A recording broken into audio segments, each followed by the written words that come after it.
Angela, have you been at a lot of districts lately? Yeah.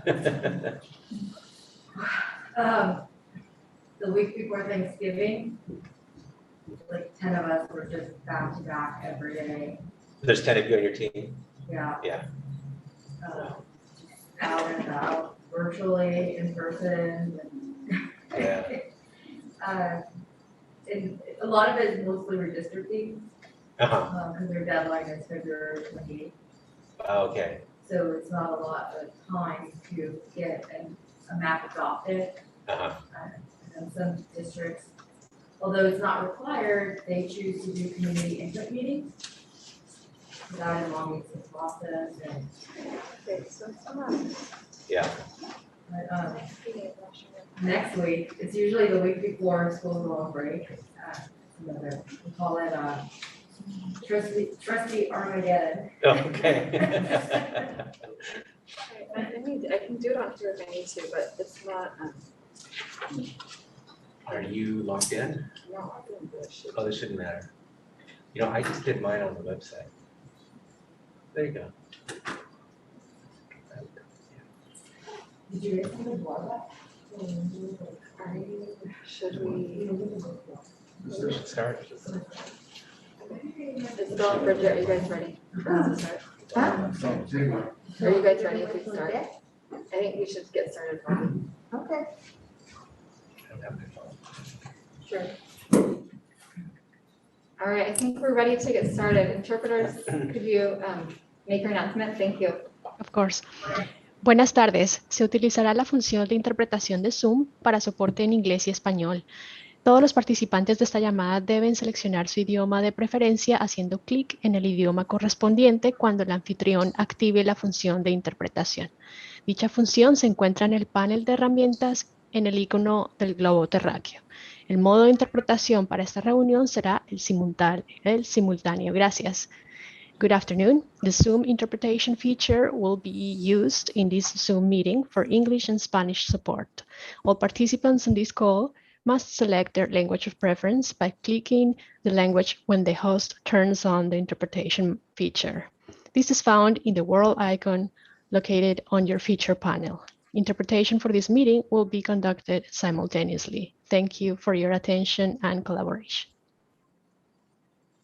Thank you. I call this meeting to order at 6:02. And I make note that Nancy and Jeff are not here, but hopefully will be able to join us a little bit later. We are on to item 2, approval of tonight's agenda. If there's any member of the public who wishes to speak on this item, please use the raise hand feature now.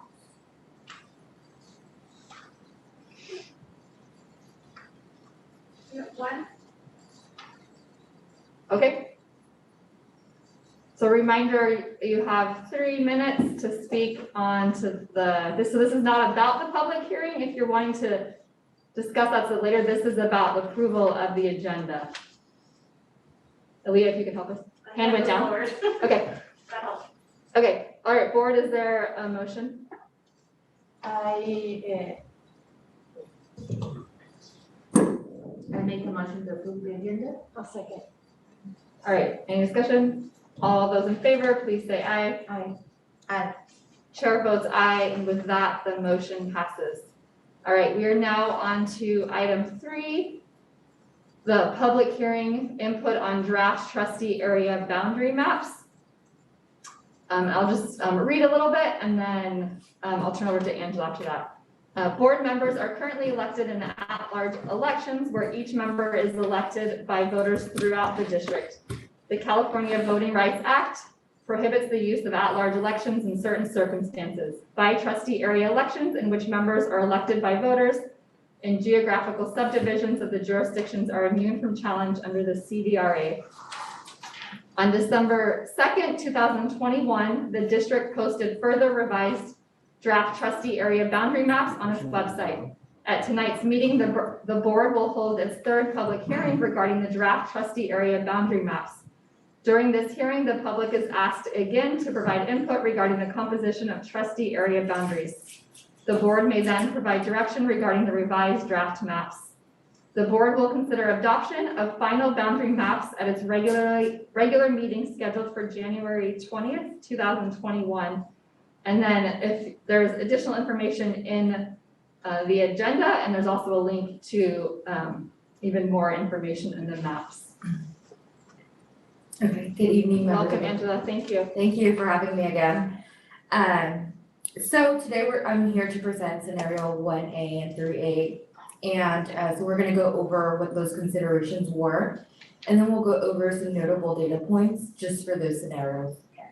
So we'll do a quick recap of total population and CVAP and what that means, and then we'll talk about the data points and how would that benefit the district.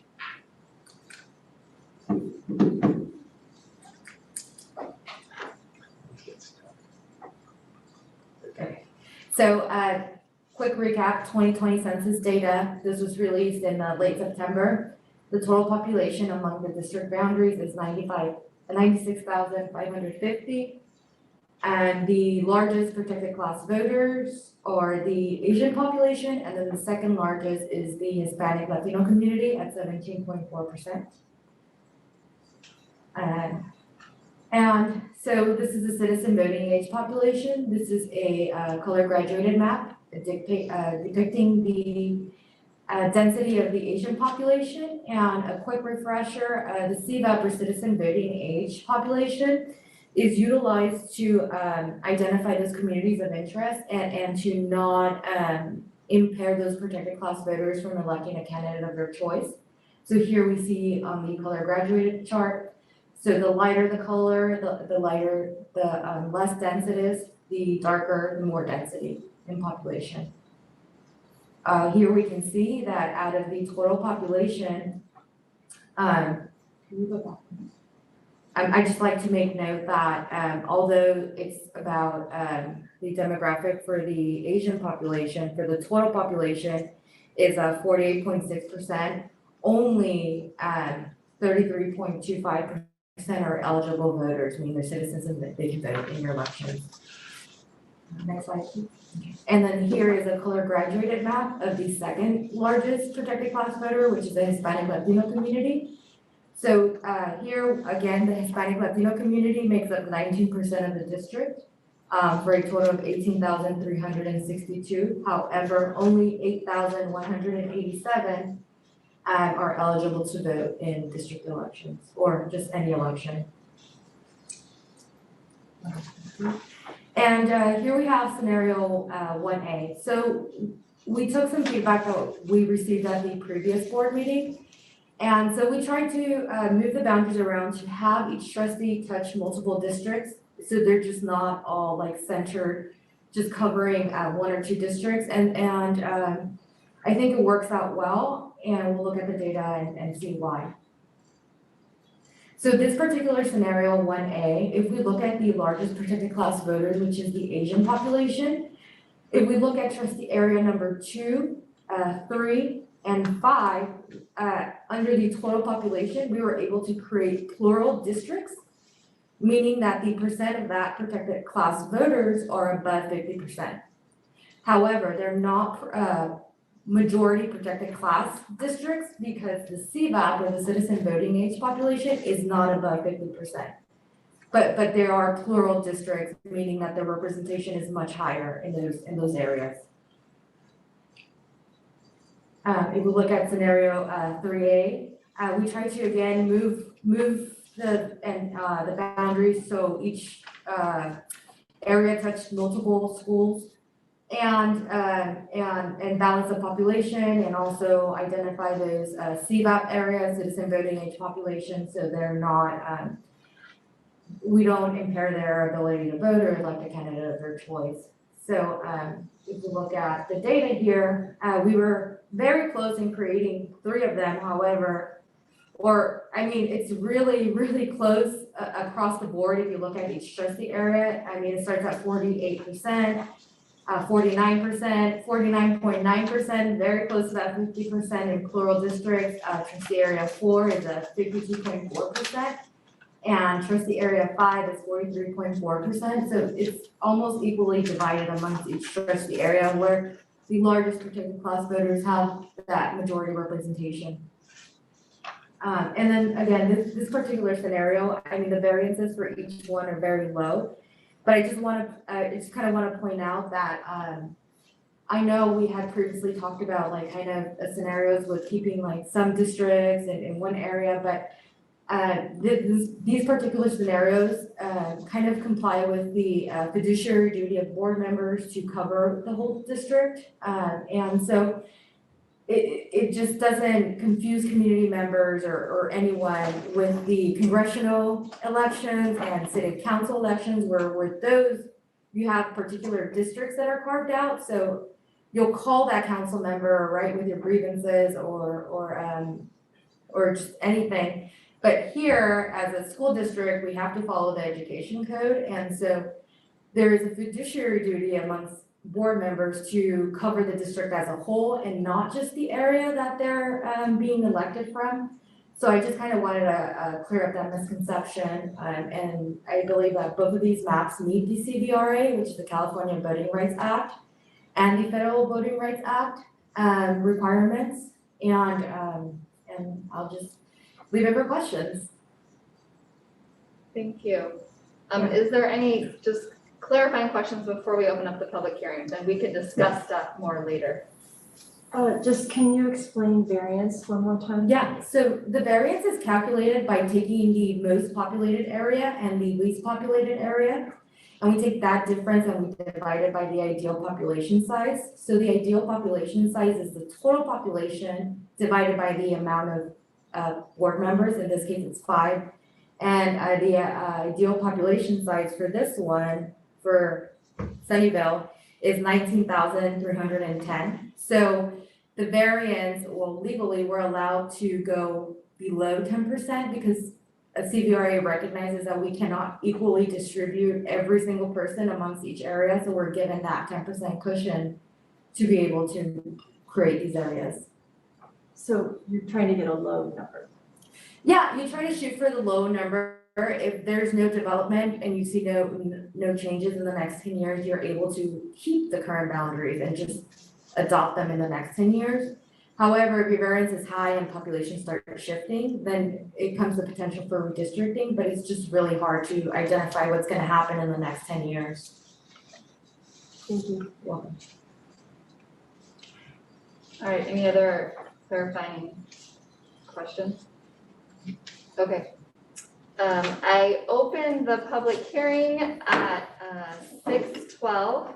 So at this time, if there's any members of the public who wish to speak on the draft trustee area maps, please use the raise hand feature now.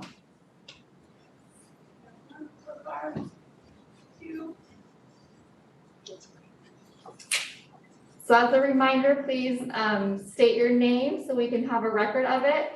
And you will have 3 minutes, and I believe the 3 minutes will be showing on the screen. Malia, if you could help us with the public comment, thank you. Elaine is up first, followed by Jennifer S., followed by Beth Claywell. Elaine, if you want to go ahead and unmute yourself. Great, can you hear me okay? Yes. Excellent, thank you so much for all of your work and all of your efforts on this.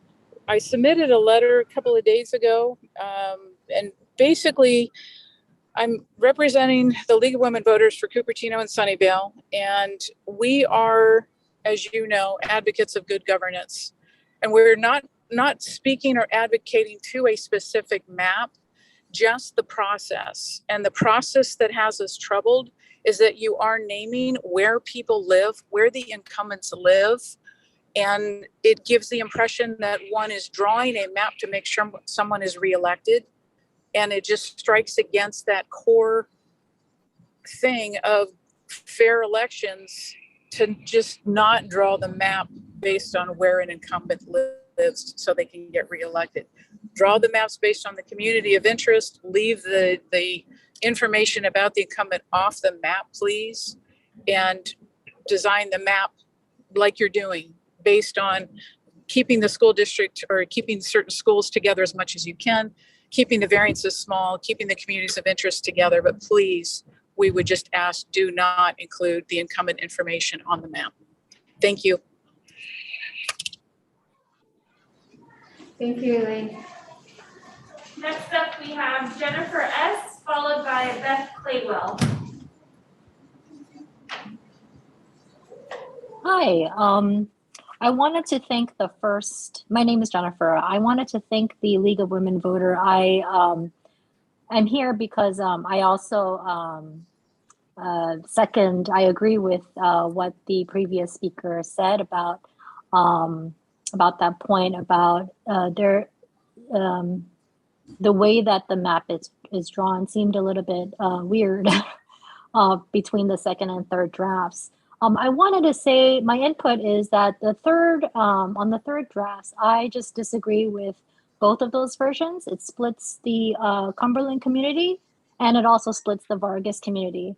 So I would advocate for the second phase drafts, scenario 1 or scenario 3. And my other point input is I saw on the website that it is ultimately the board members that approves the maps.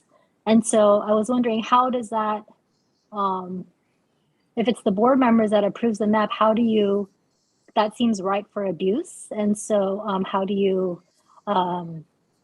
prevent that?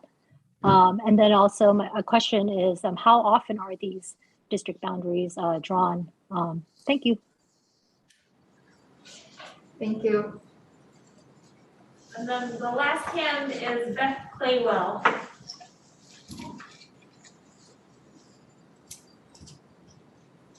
All right. Okay.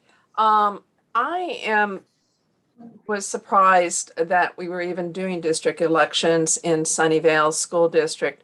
And I wouldn't have known about it if a mother who has children in the school system had said something. I've been a resident for 30 plus years. I've supported every bond measure that has ever gone forward. And yet I haven't seen anything about the communication on this. I've not seen anything until I got to your website the other day and downloaded your district maps, et cetera. So I'm wondering, how have you communicated to the community at large, since district maps and are supposed to be drawn based on communities of interest? And as the previous speaker just said, trying to keep communities of interest such as the schools under one group of a district person. So can you shed some light for me on how you've been communicating to those of us whose children have grown and gone, but we're still paying and supporting property taxes, et cetera, to the school district, and the school district is vital and important to us? I would appreciate a response to that question, because perhaps I simply missed something, but I find that unusual. And I'm not talking about sending out mailers. I'm talking about, was something put into the city's quarterly newsletter, et cetera, et cetera. We have one more person who raised their hand. Thank you. All right. You can help us with that later. The last hand is Jennifer Tang. If you want to go ahead and unmute yourself.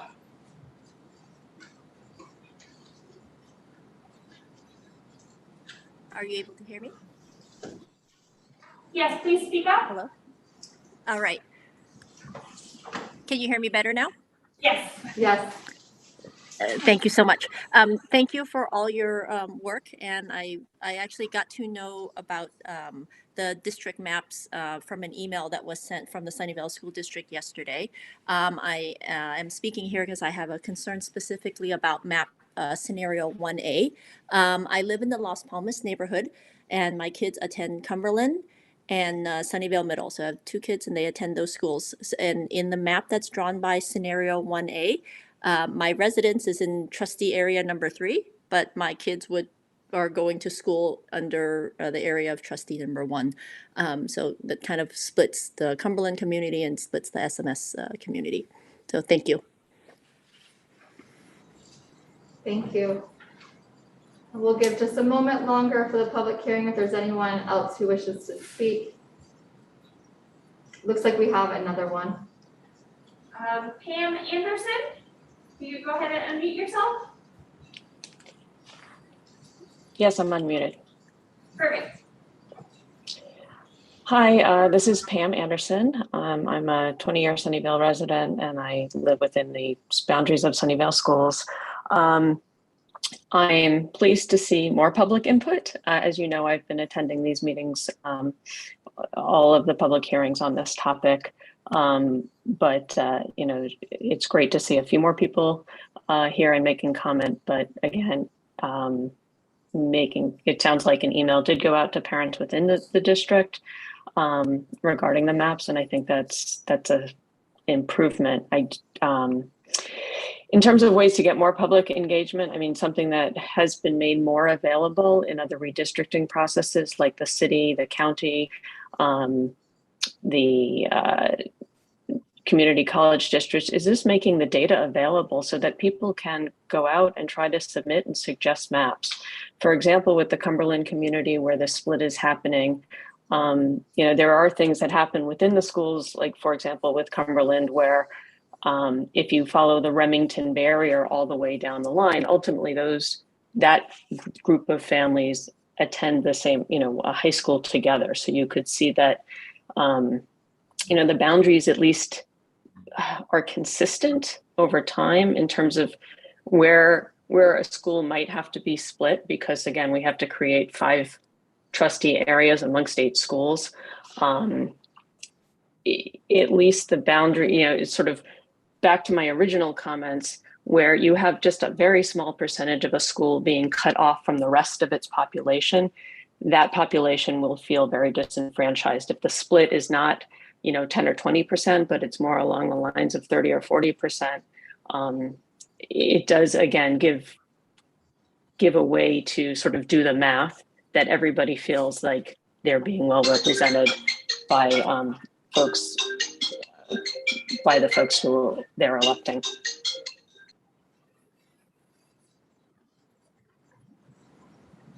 Thank you, Pam. Was she finished? I think so, because she muted herself. Okay. We'll give it just a moment if there's anyone else who wishes to speak on this item.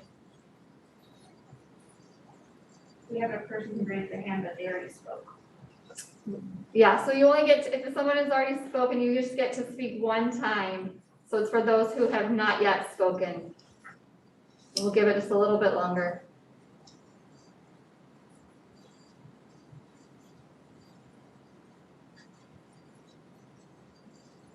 All right, last call. Okay, are we seeing any more? All right, I close the public hearing at 6:22. Thank you so much for all those who spoke and shared their thoughts. We very much appreciate it. I think, board, do we want to kind of maybe go through some of the comments? Like we can ask some questions related to that. I wrote some notes, I don't know if I caught all of them. So maybe we can kind of do that first and then we can kind of then discuss other thoughts. Okay, so the couple of questions, I think it'd partially be to you, Angela, and then some of it I think would be to staff, is if we kind of talk about all the places that we've spread the word, and I know specifically, I'm pretty sure staff can confirm that an email has gone out to families before I think each of our hearings, but I just want to make sure that is confirmed. And then so all the places we kind of spread the word, if you could talk a little bit to that, that's one of them.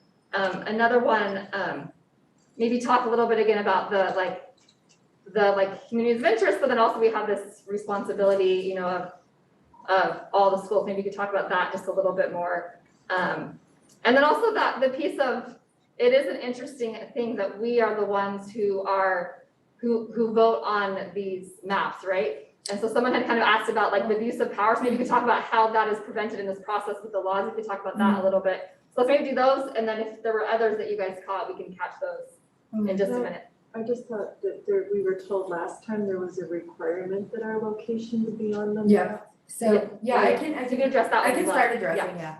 So to make comment or address Elaine's comment, So incumbent information is going to be needed during the county committee process.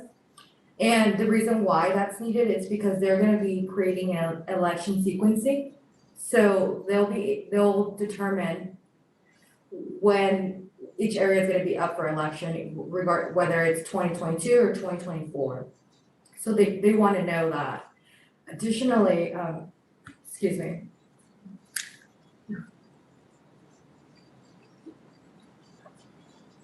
Additionally, incumbency is not a priority or a prime factor in this. It goes back to the Federal Voting Rights Act and California Voting Rights Act. But however, incumbency may be considered. So I just wanted to touch that topic. And then also, we did talk about like removing again incumbency, and we could remove it, but we're gonna have to add it when the county committee comes. So what's gonna happen is the board is gonna choose which map, right? It's off the map. The county committee is gonna come to your district and they're gonna hold public hearings. And they're gonna invite the community on a larger scale, and then they're gonna provide their feedback and their input in front of a county committee, and then they'll make that final decision whether or not to adopt your map. So yes, you choose which scenario is favored among the district and the community, but the county committee has the ultimate say of what happens. If I could just add to that, I'm sorry. If I could just add to that, I understand that the interest is to not make incumbency a priority. Right. Although I understand from legal counsel and from our consultant here that it can be considered, but not to make it a priority. You know, in weighing all those factors, if we were to not include the location of the trustees on the maps, the trustees all know where they live, the public doesn't.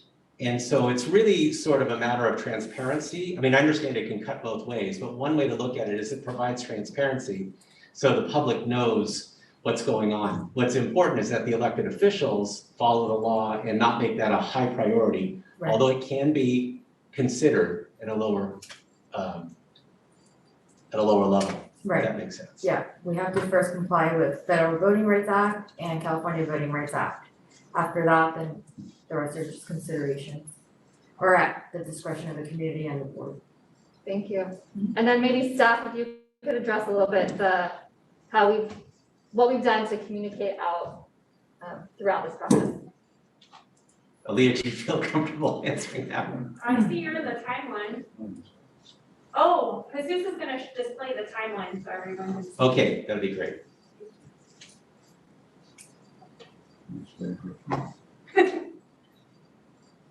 See this technology sometimes.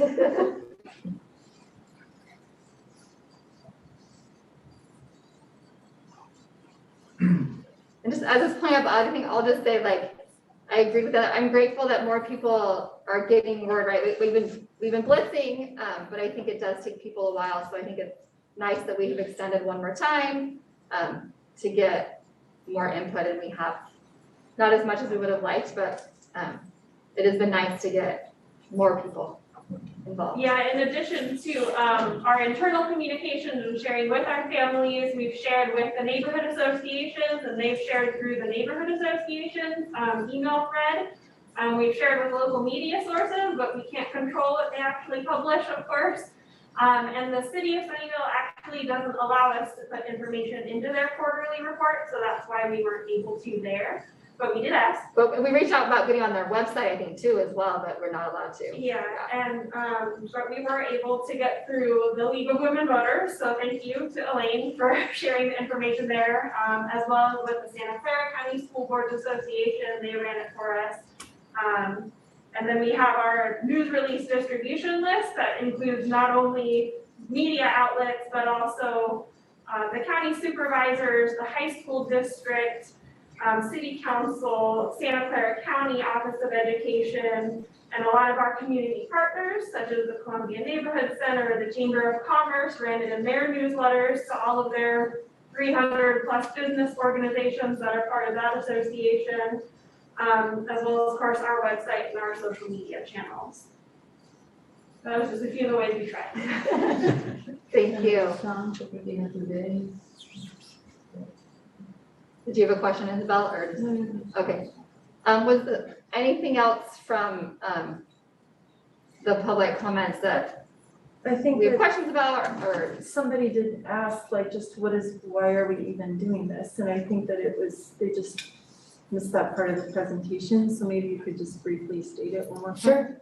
I think legal counsel would be able to explain it better than I could, but, so what happens is, at-large elections are, at risk for litigation, also known as lawsuits. And so the CVRA, or voting by area, is the only safe harbor to protect the district from those type of lawsuits. So that's the gist of it. Yeah, the common understanding is that every school district eventually will almost certainly need to go through this process. The Board of Education, they can speak for themselves, but my understanding is that the timing was perceived to be good because of the recent completion of the census. And it actually saves the district a little bit of money by doing it now, because otherwise, if we do it in the middle of a census period, then we would just have to redo it a few years later. Like, actually, the city of Sunnyvale will do that. They did it right before the census data was covered, and then now they have to redo the process again. So the timing is fairly good. And as Angela said, it would be coming anyway, eventually. So we save ourselves from litigation. It's something that is going to happen anyway, and the timing was particularly good.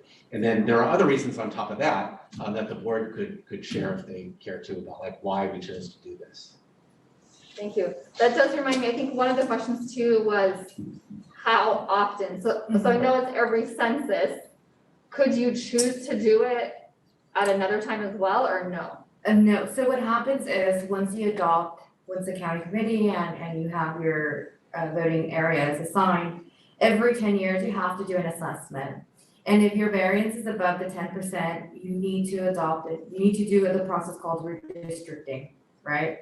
So if your variance is just say above like 5 or 10% of the 10% allowable, then you only adjust those boundaries.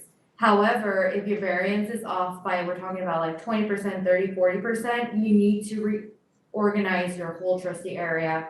And then that's a bigger process in the long run. Yeah, so we do it now, so then in 10 years, if the variances are all under 10, can we still change it, or are you not allowed to? You can choose to change it, Okay. absolutely. I don't know why. I just curious, like all the legal, like this is a Yeah. new process for all of us, right? Yeah, Like, you- that just made me yeah. think about kind of some of those new. Yeah. So we wouldn't necessarily have to, you only have to if the variance goes higher and you need to repopulate. Right, so so just to kind of explain, there's two things, there's like redistricting and then there's reorganization and reassignments. So redistricting are minor boundary adjustments to bring the district back into compliance. The moment that your map starts looking different to what you actually have in terms of your areas, then that is a reorganization or reassessment, and you will have to do this process again. It would be similar to the transitioning process. Gotcha, okay, do you have a question, comment? No, I had a comment. I think when we had talked about this, when the city was going through it, right, we had specifically said, like, let's hopefully try to wait till after the census, just like Mike was saying, but also, I think there's just some fear, like I just sense some fear because there's just the culture, we want everybody to care about every school. Like when trustees run, we don't want them to just care about their neighborhood. And you said there's a duty, there's a fiduciary duty for us to do that. But I think,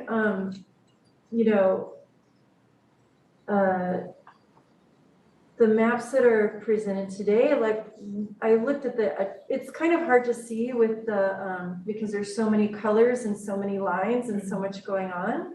But I looked at the attendance maps and, I'm kind of coming into a way of thinking where if like my attendance area could touch every school, like that would make me happy, like if I could get a little piece of every school. So I was looking at them and it looked like to me on the ones, what did I do with it? While you're looking, can I pause you real quick? Yeah. I was gonna say something I forgot. So board members, all of you in front of you have the slides that she just presented, so it has the two Right. scenarios. But then you also have, because it is kind of, which it is kind of tricky, so this one right here, the one pager is the school boundaries, so Attendance area. attendance areas, yeah. So if you're kind of having trouble seeing that, you can look at that as you're looking at the maps that Angela's created. And then the last piece, whether it's helpful or not, but earlier this week, I went on like the cities, the different areas the city has for city council. I know that they're gonna change slightly, but I think from the conversations I've heard, they're trying to change them as little as possible, because generally people were happy with them. So anyways, that's what this packet is each of the city's areas, just if that's helpful as we're discussing tonight. Okay. Okay, so I wanted to talk about the attendance areas, because in scenario one, it looks like trustee area one would have Cherry Chase, Vargas, and Ellis. Trustee area two would have Vargas and Bishop. Trustee area three would have Ellis and Bishop. Trustee area four would have Bishop, San Miguel. And trustee area five would have Lakewood, Fairwood, and San Miguel. So everyone would have at least two, but two trustee areas would have three. And then even though on the map. Wait, quick. You're talking about one, right? Trustee area one, yeah. But like that, but you're talking about scenario 1A, right? Scenario 1A. Okay, so I think 3 actually has part of Bishop Yeah, Ellis and Bishop, right? and Cumberland. So And that, you said only 2? Oh, that and has Cumberland. 3. Oh, yay, okay. Yeah. So- Remember, we have our interpreters too. Okay, so. Slow thank you. down. Thank you for the reminder. Okay, so you'd have 3 trustee areas that would touch 3 schools, and you'd have 2 trustee areas, trustee area 2 and 4, that would just touch 2 schools. But then in scenario 3A, trustee area 4, which is the blue one, that actually touches 4 schools. It looks like to me it touches Vargas, Bishop, Lakewood, Fairwood. And then trustee area 2, it looked like to me, trust 4 schools. Cumberland, Cherry Chase, Cumberland, trustee area 2 on scenario 3A, Cumberland, Cherry Chase, Ellis, and Vargas. So I And think, then, so it seems like, and then trustee area 5 has 3. So it seems like all of them are meeting that goal of like having, because like Nancy was saying in that other, in a couple meetings ago, we do have like the middle school areas that are shared, but I sort of like it that, I like both of these because it's actually providing more interest from, like focused interest from those trustees, like for multiple schools. So it's not like, this is just my neighborhood and that's all I'm gonna pay attention to. So I'm kind of excited about these maps, but Yeah. anyway, so that was my what I comment. think you said. Entonces eso, Oh, Sorry, I need to actually. bueno, perdón, tengo que cambiar algo. Sorry, he joined late, so I have to ask him. Okay. get him into the right spot for when he gets. So anyway, I think if we were talking, like, as we've been evolving, it seems like we've been wanting to have the trustees pay attention to more schools rather than try to just preserve the school attendance boundaries, because we can't do that anyway.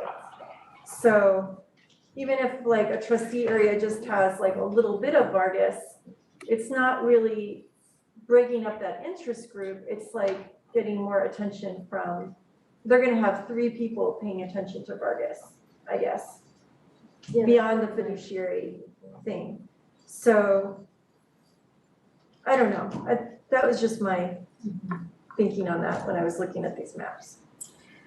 Yeah, that's really interesting, because when we look at them, we look at, again, the Federal Voting Rights Act and the California Voting Rights Act, and we try to balance those population and the CVAP, which is the citizen voting age populations. So that's why when I was doing the presentation, I made note that each trustee area in scenario 3A were equally distributed.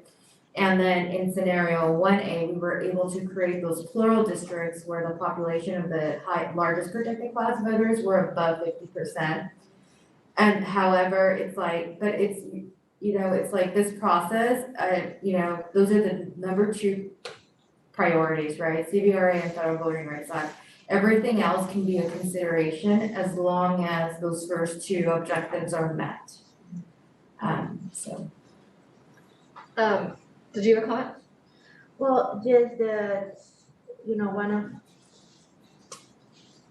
many comments during, 4 or 5 meetings that we had before was that even Do you though. want to get a little closer to your, bring your mic a little closer to Even though you? we have, the fiduciary, commitment, like we really do need to care for each of them, which I think is basic and I love that. If, in the future, in the next 10 years, something changed, each school have more than one advocate. If you see them as an advocate, because after all, you're not gonna do community bodies we are not creating the communities are the schools. And we have 8 schools, 10 schools with the middle schools, and 5 people. She wants you to talk in your mic. Sorry, and 5 people who take care of that. So there are always gonna be, some of them are gonna be broken. So I see them more like you have more advocates for one side, if you need extra advocates for one side than if you have, just one person per school. Because, and I think in both of these, any of them covers that. I see, and I don't know how in the second one we manage, this corner, if you could see, Vargas and Fairwood that is on the other corner to be together, that look kind of wonky, but, it works in the numbers, it looks very fair in the numbers, it looks good. That one is kind of weird, but the other areas look very reasonable. I don't know, I like both of them, and what I like the most is the part about, is the fact that all schools have more than one advocate, maybe again, except Cherry Chase and Fairwood that they are in an impossible corner to divide, but all of them can be divided for more than one advocate.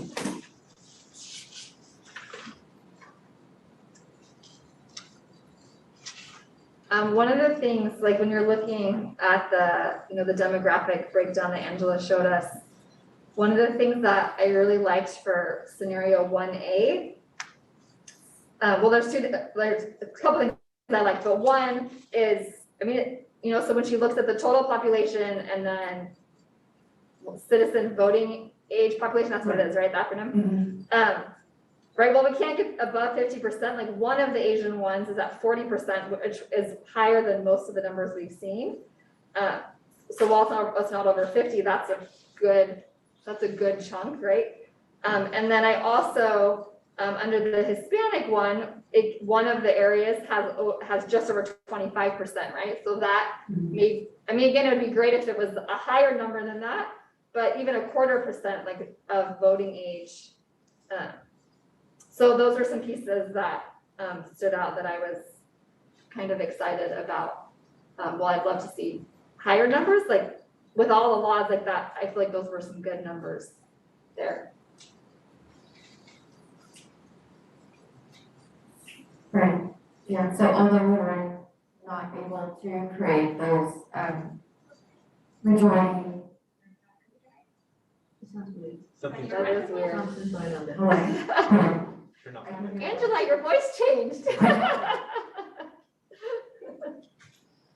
Just turn this guy off, he's speaking. Okay, so although we were not able to create those majority protected class communities, this actually shows that you guys are putting the CVRA and that requirement in the forefront because you were able to create those plural districts for the largest protected class voters within your district boundaries. And it can be seen in both scenarios and more particularly in scenario 1A where that plural district is above 50% in total population. So although, you don't have those majority minority districts, you have that equal representation. Yeah, and when you're looking at just the total population, it's in 3 of them. Yeah. Can you define plurality? Yeah, so it means that the total population of a protected class voter, in this case, the Asian population, is above 50%. Meaning that if you look at the trustee area and all the demographics there, the representation for that protected class is above in any ranking, in any demographic. So essentially like a majority, or it's different than that? It's different because it's different because it's saying like there is representation, but when you're talking about majority minority districts, those are for voting CVAP. So that's why the CVAP is looked at above 50%. However, because you don't have enough voters within those protected classes, the plural districts are the second best thing.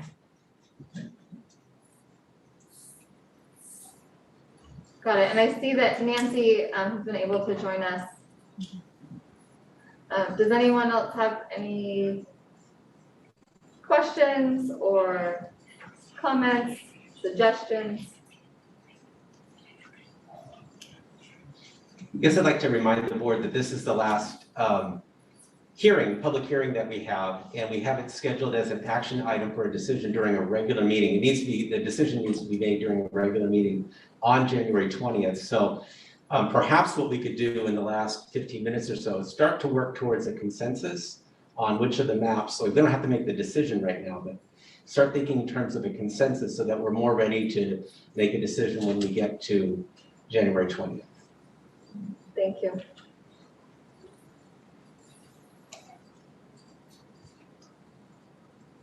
Jeff or Nancy, don't want to put you on the spot, but just you haven't had a chance, so if there's something you wanted to share, I wanted to give you that opportunity.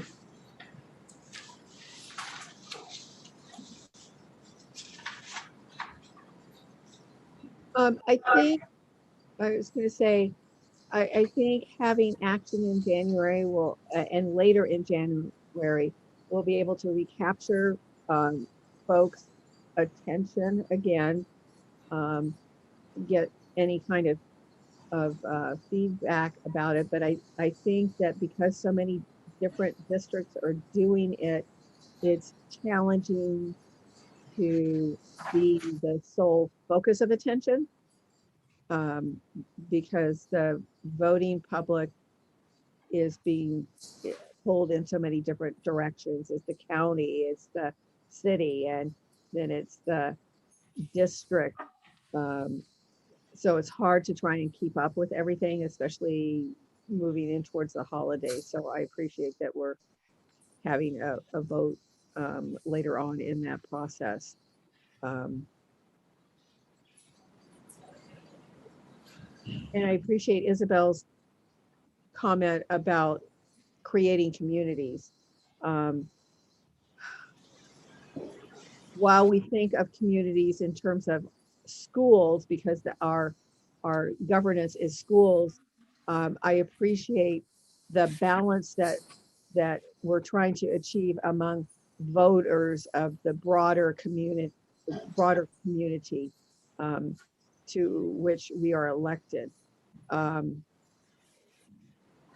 I agree with you, Michelle, that I wish that our demographics were such that we could have had a majority minority come to the fore. But I do think that we have opportunities for different communities to have more of a voice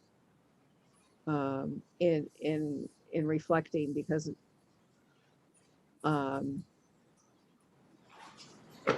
we have identified different areas within the geography that have significant populations of underrepresented, typically underrepresented voters.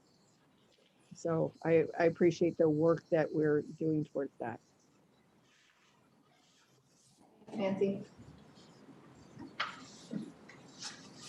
So when I first saw scenario 3A, I thought I was trying so well too. When I first saw scenario 3A, I was a little put off by that, but I do believe it's growing on me more. There are some things that I don't like the absolute sprawl of Trustee Area 4, but it keeps the two communities that are important to me, Lakewood and Fairwood, together. I do like how in trustee area 3, it's more of a contiguous district. We don't have that just little block kind of hanging out there. I don't think that's necessarily a requirement, but for me, it looks a little cleaner. Just to address some of the concerns, I do feel that we need to stay away from the thought of thinking you're electing an official based off of only your school. We are still a community of 5 trustee areas. That's when you're working on elections, and during election time, you're talking to our trustee candidates. You want to really put them to the test and making sure that they're serving all children in our district. And I think in a greater sense, all children in California in public education. I think Sunnyvale has always been very good about that, even at large districts, at large elections, that you hold us to task to make sure that we're serving the students who ultimately don't get to vote for us. That doesn't stop us from putting them as priority number 1 when we're serving in this position. It's so we do really need to kind of walk away from that idea of we're splitting communities because we're ultimately, you have 5 people here and a staff that are serving all of our students in this community. I'm leaning towards 3A personally. It seems balanced. I don't think I'm gonna be completely happy with any suggestion, but I do like some of the districting considerations. Another concern I had about 1A, and this is going to sound, this might be a little offensive, and I hope maybe someone rises to the challenge, proves it wrong. But in 1A on District 4, there is no current incumbent. In that area in Sunnyvale, through the 18 years of elections that I've seen in Sunnyvale. Wait, so which on 1? On 1A, You're talking about District 5, I think. the blue one? The blue one had Nancy, it's the purple one that doesn't. Oh, the purple one, I'm sorry. Yeah, you're right, the purple one. Let me retrace it. District area number 5. Okay. We have not seen candidates come forward from that area, which is that's the area I grew up in, but we just haven't seen candidates come up, which is one of the things I find exciting about this process is we're going to find areas of Sunnyvale that's going to force communities to put forward representatives to serve on the board. But that does cause me a little concern about 1A, is we don't currently have anybody serving as representative on the board. That's going to be in a fairly new process. That's going to be a challenge that we'll have to bring forward. The big question I have is, if we have an election, but we don't have any candidates, what happens? Do we just put out a call for, maybe that's something we can consider too, is that going to be a process where we just have appointed goal? Yeah. They're appointed. Which is a little awkward that if you have an election, no one comes forward, and then you have to put an appointed person there. It's just seems a little strange to me. So. Well, but then that might be an opportunity for growth. If someone then is, well, as you well know, it's easier sometimes to feel more comfortable in an appointed position and not have the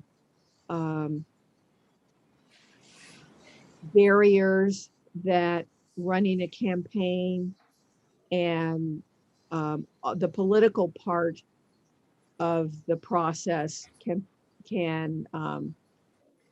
be perceived. Yeah, that's not my sole consideration when I'm leaning towards 3A either, but I'm just putting that out there, and yeah, I'm sure things would work out. Yeah. But like I said, it is sort of the exciting part of this too, is we're forcing communities to step up and put forward a representative. Yeah. I think it puts on all of us too to help build capacity in all of the areas of our district. Yeah. Okay, other thoughts about, we have a few more minutes, so other thoughts from board members of which map you might be leaning towards and maybe why?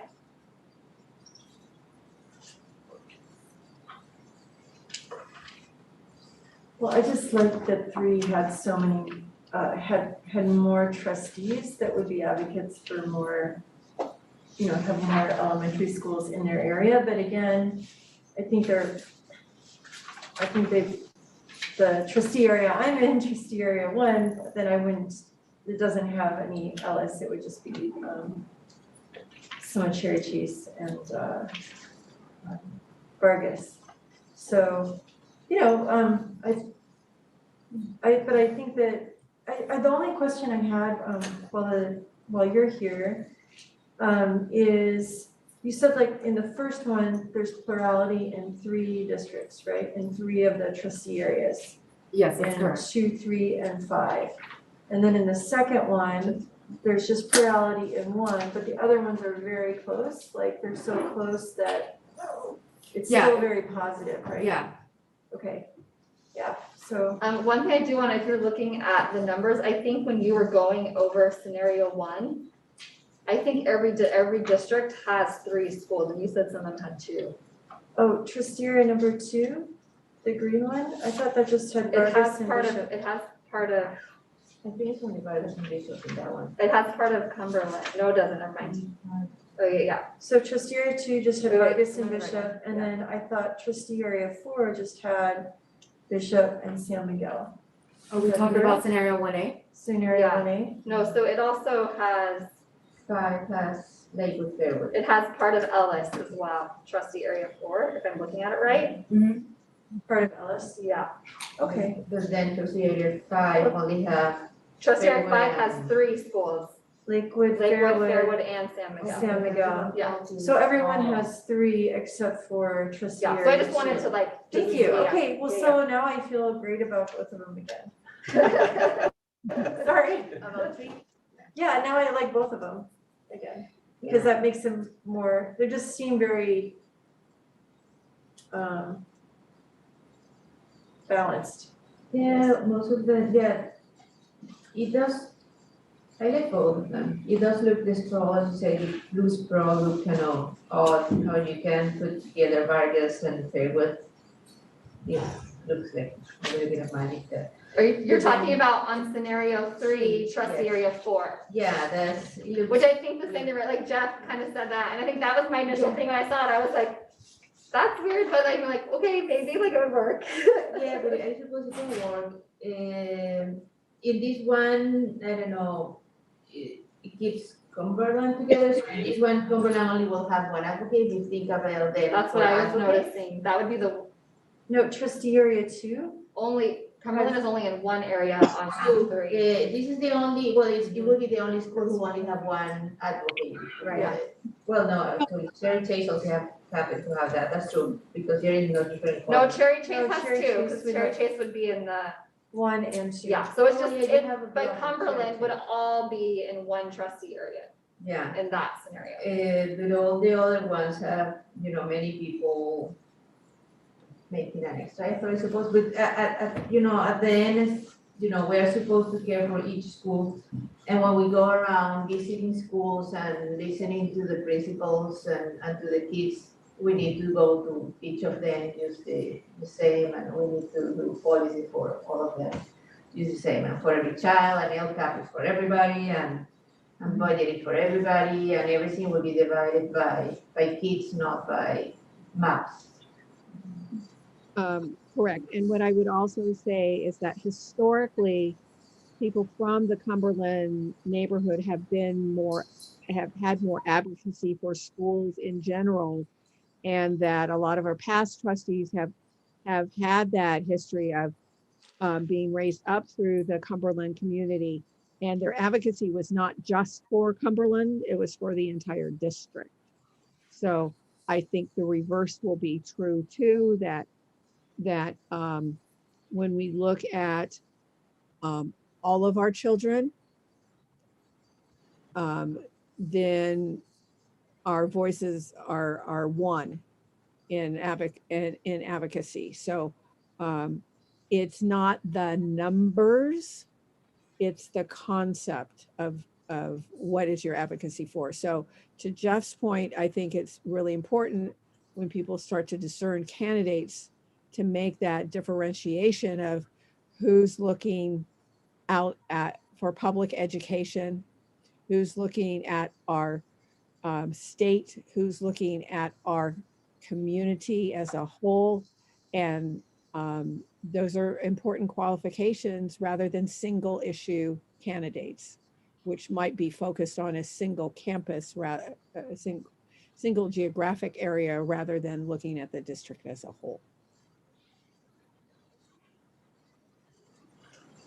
So my thoughts, I'm gonna kind of share some throughout. I would say I have a slight preference for 1A, mostly because of what I shared earlier about when you look at the populations, I feel like there are more positive numbers.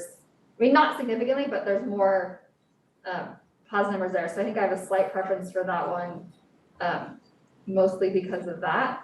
But I feel okay about both. And it sounds like most of us feel okay about both. I have no idea if this could be done or how it even would. Like, is there, since like it fits all the criteria, we all feel good about them, is there a way for us to like get these two out into the community more to get some more input, like which of these two maps like the community likes better before we make a decision in January? I think in doing that, like, you know, I think that it would take kind of explaining our thinking along with it, right? So that people don't basically, you know, just freak out and think, you know, we're being torn apart or something, and, you know, like realize that this is an advocacy issue and explain the numbers. I mean, I sort of think that even though it's gone out to all of the families, I think a lot of families are pretty overwhelmed with information right now. So I'm wondering, like, kind of like you would go out for a bond measure, just kind of going out to the PTAs and giving a short presentation, or going out to the schools and giving a short presentation. I mean, is that something that? Not really in the time that we have. I mean, we're talking about January 20th and there's 2 weeks off in the middle. Yeah. So what I think we can do is we can certainly send these out. We should send them out again. It seems like we're kind of, correct me if I'm wrong, kind of leaning towards these two, 1A and 3A. That's the sense I'm getting. And what we could do is we could put them out with the CVRA, you know, the law, like what needs to be considered, and the general idea that I'm hearing in Census also from the board, that we want there to be multiple advocates for each school. So yeah, I just wonder, and I'm not disagreeing with that. I mean, I know we can do that, and I think it's great. But I'm just wondering if we could kind of wing a time, like a coffee with the principal, and I think it might need some Q&A, you know, for people who showed up. I mean, if we really want to get feedback, they're not coming to the board meeting. I think we have to go to where they are. And I think coffees with the principal, like, and you know, things like that are something that people who are engaged in the schools could actually go to. And if we're interested in people who are not in the school, maybe it's going out to the community center or something. And I know it seems like a lot, but I mean, if it's something that the board could do, or is it the district doing it? I don't think the staff doesn't have, staff doesn't have capacity to do 10 schools, but if the board wanted to divide them up and, you know, do that. Like go out in pairs or something? Right. Or, But we'd be talking about basically, again, kind of like a 2-week window after the turn of the new year to accomplish whatever it is that you want to accomplish in terms of in person. Now, pushing things out we can do, and we'd work with the LEA about the timing on that. So, you know, next week and right after the first of the year. Yeah. Yeah. I think pushing stuff out in January, I mean, like things, we could do it this year, but it'll get lost Right. during December with the holidays, Yeah. yeah. I was thinking maybe like when we come back, maybe we could schedule, or what about instead of what about doing a information session? Like, kind of like we did with some of the things during COVID? Mhm. I mean, I'm just brainstorming, I don't Yeah. want to attach to anything. Yeah, because nobody has come to all these meetings, we keep pushing it out, nobody comes, not even online, but now that we make it easier online, I don't know, if you think that we can do a little bit more, we can try. Yeah, I was thinking about, I'm like, what if we did a community meeting, but I'm like, people aren't going to in-person meetings, so if we did like a community meeting in North Sunnyvale and a community meeting in South Sunnyvale, but I was like, people probably won't really come. So then I was thinking like if we did a virtual meeting where a presentation is given about it and then it's, Q&A. We put it on the board. But are we gonna get people coming to it? The office hours, and there's always like 4 or 5 people, there may be 2 or 3, no other ones. I think if you want people, I think we have to go to the schools. I mean, I think if we want to see it, I think we have to do just like what you would do with a bond measure. I think you have to go and somehow be at the schools or be available in that way. Yeah. I appreciate the thought, Bridget, but I'm not sure that we have the bandwidth to do that, given the short timeline.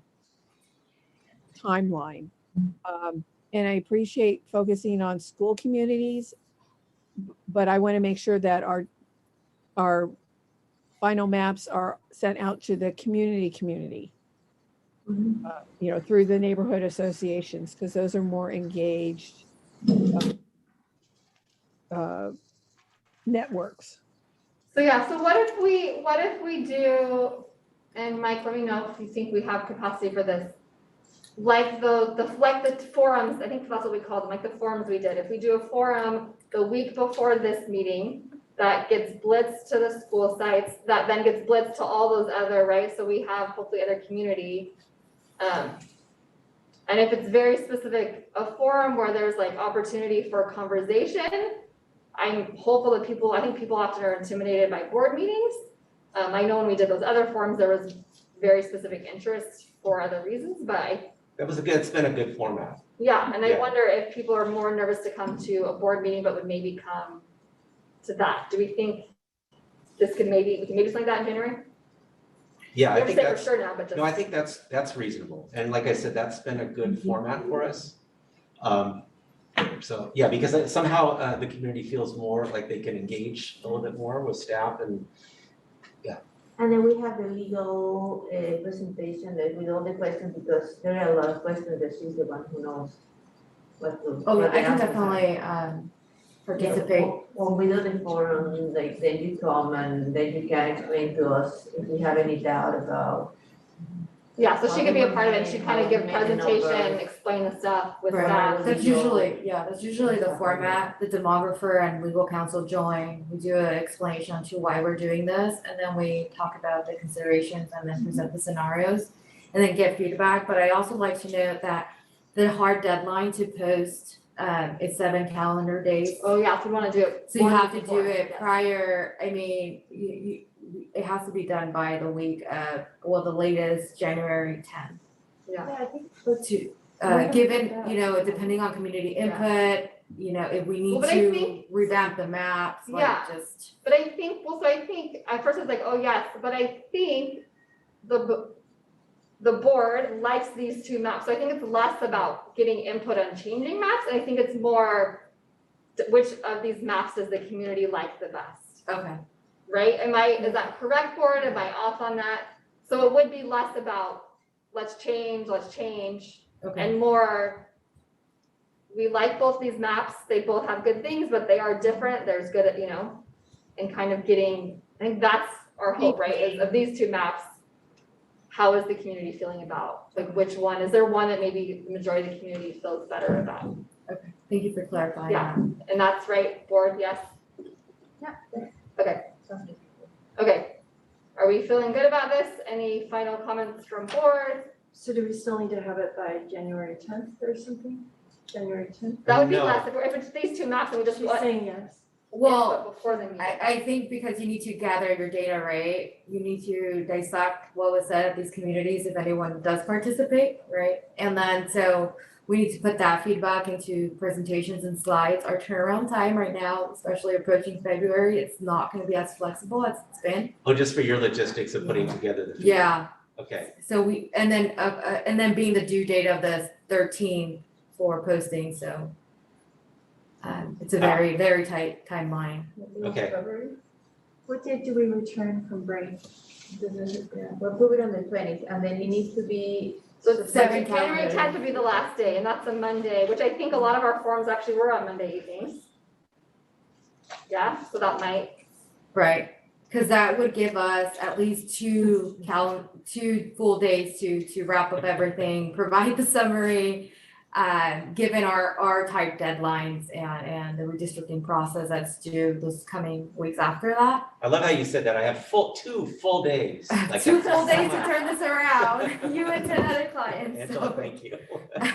So, Okay, thank you. you're welcome. Okay, So what is the date we return? Is it the week third. before? The 3rd, yeah, okay. Oh, gosh. Okay. So Angela, just for clarification, are you saying we need to do the forum the week of the 3rd?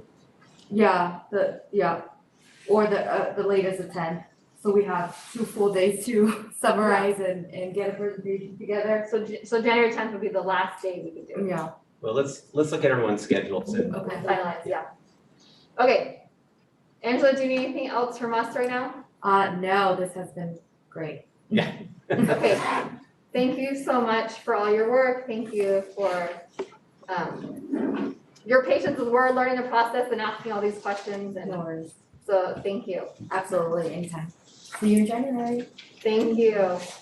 Okay, our next meeting is, should we do a quick 5-minute break? Yep. Okay, so our next meeting will start at about 7:15, 7:16, and I adjourn this meeting at 7:11.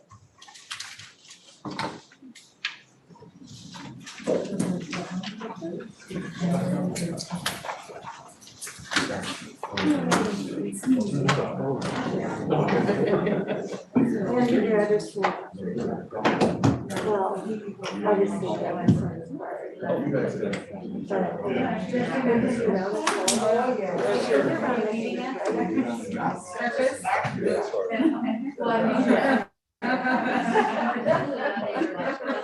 Right, okay, but I think this is you got something.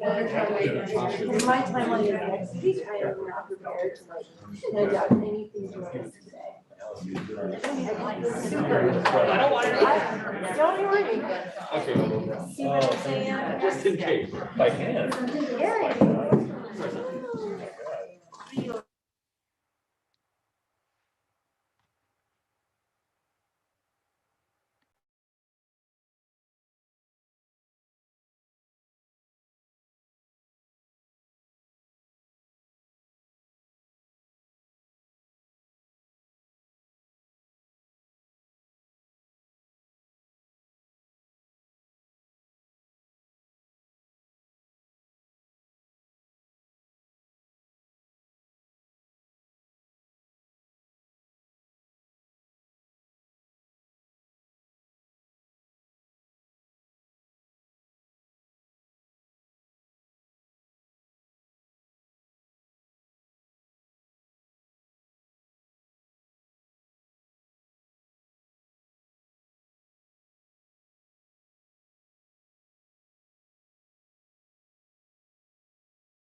Interpretation announcement again in case there's new people on, and then we'll get started.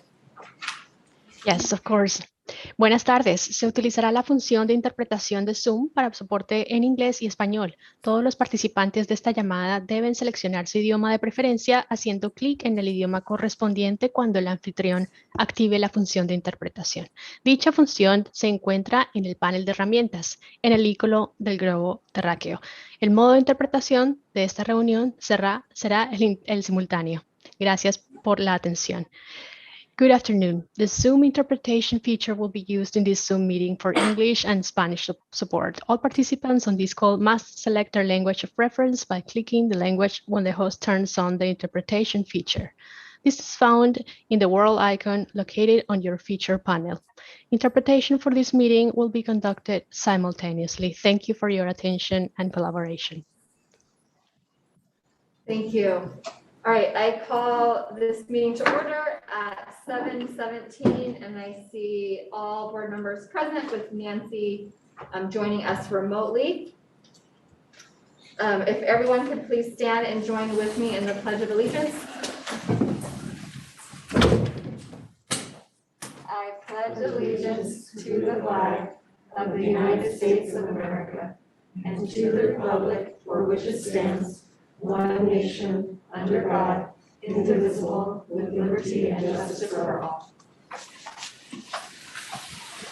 Thank you. We are now on to item 2, approval of tonight's agenda.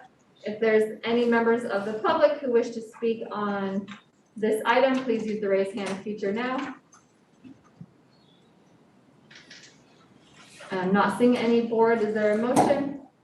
I move to approve tonight's agenda. I'll second. Any discussion? All those in favor, please say aye. Aye. Chair votes aye, and with that, the motion passes. We are now on to item 3, comments from the board and superintendent. And Nancy, are you there right now? We just can't see you. We can maybe catch Nancy at the end. So we'll go Isabel and then down the line, and then after me, we'll connect back with Nancy. Okay, then. Okay, so last week, well, other than we have the board, the bond measures meeting on Monday, the bond oversight. The bond oversight. So we had a very interesting presentation from Brand about how the schools are going and how we've been using our money, which was very good and very fruitful. So we were able to see how we are spending the bond money and how it's working out so far. And other than that, the finances look very good from that point of view. Then we did have the California Education Conference last week. Some of us went, and it was very instructive. I think we learned a lot. We learned about everything that is happening right now that might affect us, and we learned about any rules, any laws that are changing, and why they're changing, and how can we benefit. We still have no word about how the state, if the state is going to give us money for PK. So that's something that we're going to be working next year, because we are going to give PK and it's the law, but we're still not sure how we're going to pay. So that's very important. So there was a lot of talk about that. We did see a lot of what is happening all around the state, different programs that have been successful in other districts. What people is doing, what people did during pandemic, what people did to improve their the numbers. We see a lot of schools who have been very successful in closing the gap achievement and how they did it, and they explained to us. We see a lot of the things that we saw from them. We have been implementing them somehow. Some are like maybe more intense lines, but kind of in general, I think a lot of the visions are shared about the state of how we change, how we see things and how we work with the kids.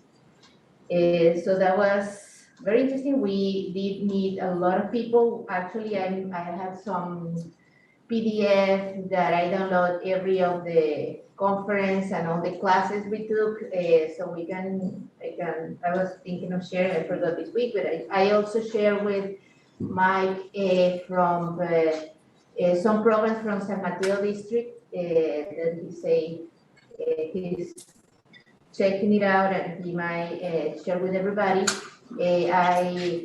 San Mateo, Foster City, they have, other than the LCAP, they do a parallel 3-year program for English learners. So they set apart and put it together as a focus, and they review and change it every 3 years, so it's called a roadmap.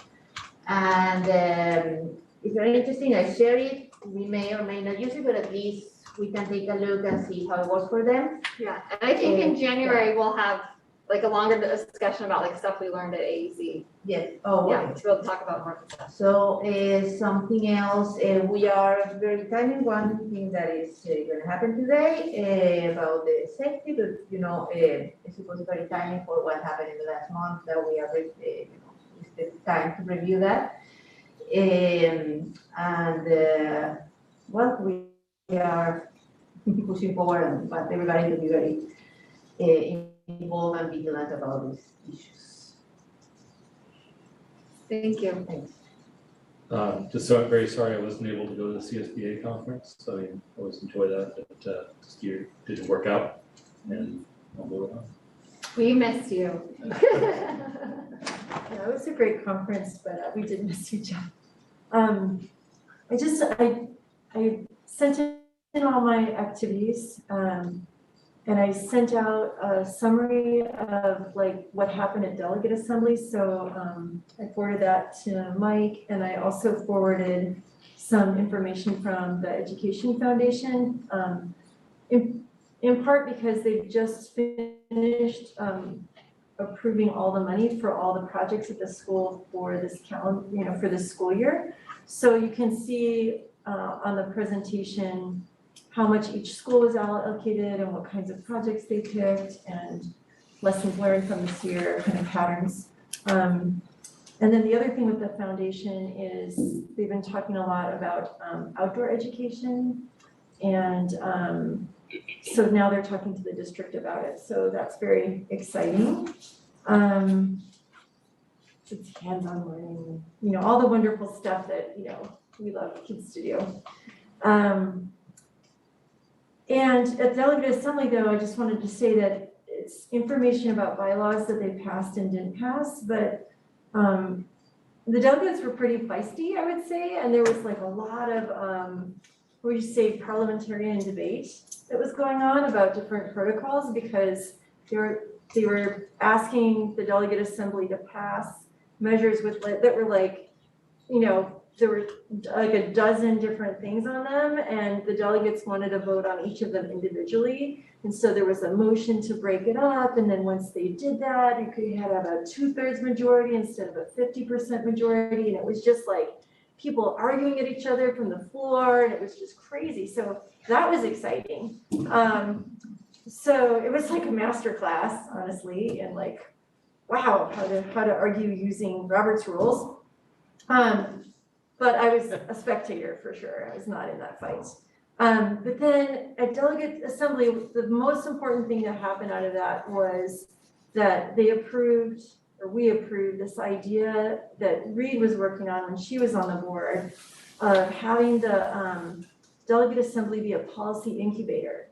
And so what that means is that starting in May, before the May meeting, anyone who's on Delegate Assembly is going to be assigned to 4 committees, one of 4 committees.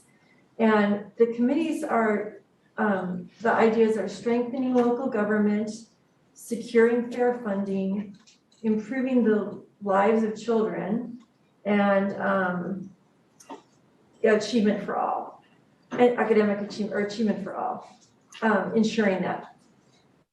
And so they're basically gonna be having the delegates like have a breakout session at delegate assembly. Surveys are gonna go to all trustees, but they're gonna have the delegates talk about it and vote on it, and they think it's gonna be more exciting. So I think it's gonna be really positive for the organization instead of just having delegate assembly have parliamentarian wars over bylaws the whole time. Because there's a lot of stuff people want to talk about. It's all the things at the AEC, all the different ideas, and they want to get in there and try to figure out how to affect change. So the only other little thing that came up that did not get approved, but they are going to bring back, is they don't want school boards in general to, like, they're trying to create more diversity and more, just more leadership opportunities for people. So they don't want to have school boards nominate more than one delegate per cycle. But then there was an uproar because there's some regions that are very rural, and they can barely get anybody to even go or to even sign up. And so there's basically just got to be a way to, you know, build in diversity and capacity and more representation, and go after maybe some school boards where they nominate everybody on their board. That's apparently happened, which, you know, I mean, I guess somebody has to vote for them. So anyway, there's a lot of different things like that. That's all I've got. There's more details in the thing I sent out. Thank you. Isabel attended the bond oversight meeting, and I wasn't able to attend the last one, and we have a whole bunch of new people on. And so it was great to kind of see these new people and get to know them a little bit, and just grateful for the community members who volunteer their time to help support our district. So grateful for that. Like the others, loved attending AEC. We missed you, Jeff. We missed you, Nancy. I know the virtual is happening, I think, today and tomorrow. And then it looks like anyone who registered for either in January will have access to the virtual, the stuff that was on the virtual, so that will be great. And then the last piece I just want to touch on was, if you guys remember, I always forget what the name is, but Mark Berman has like kind of this education group that he meets with twice a year. So I had that meeting yesterday. And I pushed the TK funding, that's, you know, from like SF2, that's kind of our big thing, right? So I really pushed that. And then also, right, there's more money in the state right now. And so he was asking about one-time funding, and I was the first one to remind, like, while we're grateful for all money, talking about why the one-time is not as great, right, that we really want ongoing. And then we just were able to talk with him, just like the things that are going well, the struggles we're having. I did ask him then, like I said, what can we, because, you know, there's like maybe 8 or 9 of us, you know, in his district who are education related board members, but also people in organizations, the superintendent. And I said, what can we do to support you in your education? And one of the things he said, as he's fighting for education, is because we were giving those one-time money, because we were given tons of money this year, to do some extra things as we're doing those things, when we're finding successes, giving him at the end of the school year, giving him that data, say, hey, because we had this money, we were able to do, like I did talk about the equity TOSAs, right? So if we get great numbers with that, because then he can use that to say, hey, this is why we want to give more money to education, because they can do great things when they're given more resources. So yeah, so that was a good meeting, and yeah, and that's all that I had. Nancy, do you have anything? I'll send in my activities. I'm glad to have a virtual option, and we'll see how all of that compares virtual to in-person this go. Yeah, thank you. Dr. Gallagher? Yeah, just a couple of quick updates related to COVID. We have some really good news. The state of California California put together a program to provide school districts, they had a limited number of school districts with rapid antigen tests to send home to families with instructions to test their kid right before they return in January. So Jeremy got right on it. And so a lot of districts didn't get any, we got 5,200. So we're in the process of putting that together, putting together the how to get them out to the schools. Trade Chase team is here, they're probably figuring that out already. So that's great. And like, I get that it won't be perfect, but I think it's a really, really good option that we're able to do. The thinking there is if we didn't do that, we're concerned that the symptomatic testing that we do every day would be backed up for a mile, perhaps when we return in January. So I think that's a really good effort. And again, thank you to Jeremy for jumping on that to get Sunnyvale really at the front of the line. And I think the tests have already arrived. They arrived yesterday and there's actually 6,000, so we're gonna have enough. Okay, so we do have 6,000. Fantastic. Then the second thing is I shared with you, board, about the success of the Vargas vaccination clinic. I want to say there's about 240 vaccinations we did. Better than half of them were our students. It was targeted for that particular community. We're working with the county to identify another school site, and we're just about have that wrapped up, and we'll do that right around the middle of January. The thing I would say is once we identify that school, I don't want families to think that they need to wait until that date. If there's a vaccination available, families should do that right away. But I'm excited about that. So we should have a second one in one of our targeted schools. And these are all identified by the county. And it's based on low vaccination rates and all the, as we've gone through the last year and a half. And perhaps a third school just after that. So that's good. And again, the Vargas thing, huge shout out to Aaliyah, who really works on the communication on that. And then of course the school community, the outreach coordinator, the principal, they were all in on that. And it was, the lines were around the block, which was great. So that's what we have. Thank you. All right, we are now on to item 4, comments from the Sunnyvale Education Association. If there's an official representative, please use the raised hand. And not seeing, thank you. We are on to item 5, comments from the California School Employees Association. If there's an official representative, please use the raise hand feature. And not seeing any. All right, we are now on to item 6, comments from the public. This portion of the agenda provides an opportunity for members of the public to directly address the governing board on any item of interest to the public. However, provisions of the Brown Act preclude any action being taken on any item not appearing on the posted agenda. Time limits allocated to public testimony are 3 minutes per person and 20 minutes for the public comments. Speakers are asked to give their name and affiliation so that an accurate record is reflected in the minutes. And as a reminder, this is for non-agendized items. There will be time to speak on agendized items as we get to those items. And as a reminder, per our board bylaw 9323, the board shall not prohibit public criticism of its policies, procedures, programs, services, acts, or omissions. During public comment, we encourage speakers to discuss issues with civility, to treat people whose opinions differ from their own with respect, and to focus on ideas, policies, and values. I forgot, as far as reading that, to say if there's anyone who wishes to speak, use the raise hand feature.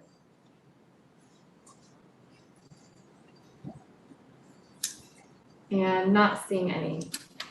All right, we are now on to 7A, the annual organization meeting of the Board of Education. And so 7A is specifically the annual election of board officers and committee representatives.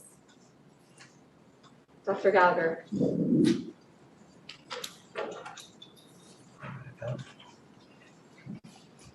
I was saying your name's there. Did you want to say, or it's kind of our thing? It really is kind of your thing, but if you'd like me to say something, really you, at the last meeting, you identified the candidates or you did the discussion on this. And so if you want to have further discussion, you certainly can. But really, the way this works is you move through the offices one by one with nominations and then elect them one by one. Maybe you could, oh, did I shut this off? Sorry. Maybe you could, is my mic on? It is, okay. Maybe you could talk about the difference between the ones that we are appointing and the ones that we're. Well, why don't we go through the board officers first, and Yeah. we'll get to that. Okay. It's a good idea. And I would, before we go to that, if there's any members of the public who wish to speak on this item, for the annual election of board officers and committee representatives, please use the raise hand feature now.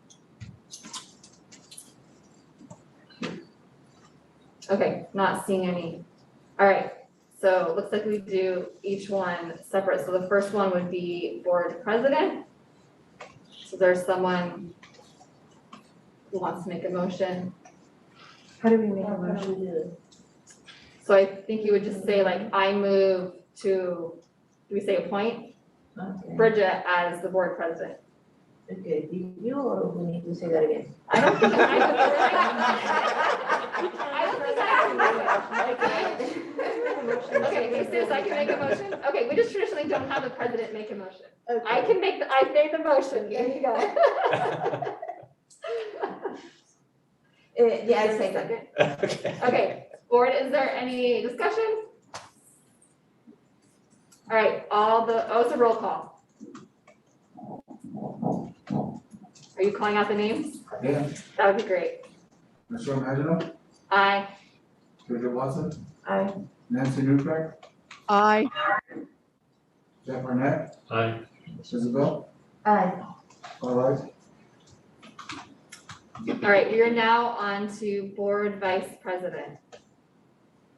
Okay, I move that we appoint Nancy Newkirk as board vice president. I second.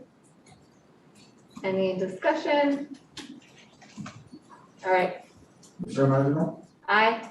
Bridget Watson, Aye. Nancy Newkirk, Aye. Jeff Arnett, Aye. Isabel, Aye. all ayes. All right, we are now on to board clerk. I move that we appoint Isabel Flores-Plumridge as board clerk. I'll second. Any discussion? Mr. Imagino, Aye. Bridget Watson, Aye. Nancy Newkirk, Aye. Jeff Arnett, Aye. Isabel, Aye. all ayes. All right, and then, so did you want to have a discussion on the like official ones, unofficial ones before we go through those? Yeah. Okay. Okay, so we're designating these as official and unofficial. I don't know if that's the right term or not, but these are and actually Nancy, I would kind of defer to you because I think you have a good sense of this. But the ones that are listed here as more official are the ones that we've traditionally elected. And then we've also identified some, what we're calling unofficial representatives. And the role of the unofficial ones would be, for example, to attend the challenge team, thank you. To attend challenge team. Like I know a number of board members typically attend, but we would identify one person whose responsibility would be to make sure that there was someone there. They're not an official board representative. They're not representing the board in that role, but they are committing to going or making sure someone else on the team goes if they can't go. And then they're also committing to reporting back in some way to the rest of the board what happened at the meeting, to the extent that that's relevant. So that was the intent that I think I got from the last meeting. So that's how it differs from the more official ones. Nancy, does that make sense? Yeah, informally, we've always tried to cover things. I think in board development, we can talk more about what type of reporting mechanism makes the most sense, whether or not a written report would be more relevant than oral remarks in our board comments, if we're institutionalizing it. And to say that there are other, that most of the informal ones are more open meetings and not necessarily closed, so that members can feel that they can participate in the life of the community in areas that are enriched. And there may be some other ones that we might want to add later on for consideration to make sure that there is a intentionality of governance board member presence. Nancy, is there any, I know you weren't able to attend when we were discussing this. So are there any, I mean, I know lots of us do lots of things, but are there any that you feel like that you're a part of that you feel like is really important to always have someone from our district, you know, there to be connected and knowing what's going on that you'd like to add to this list right now? There are, I would like to defer on conversation until our board development meeting. Most of those committees I'm kind of doing already, and it's a matter of seeing whether or not how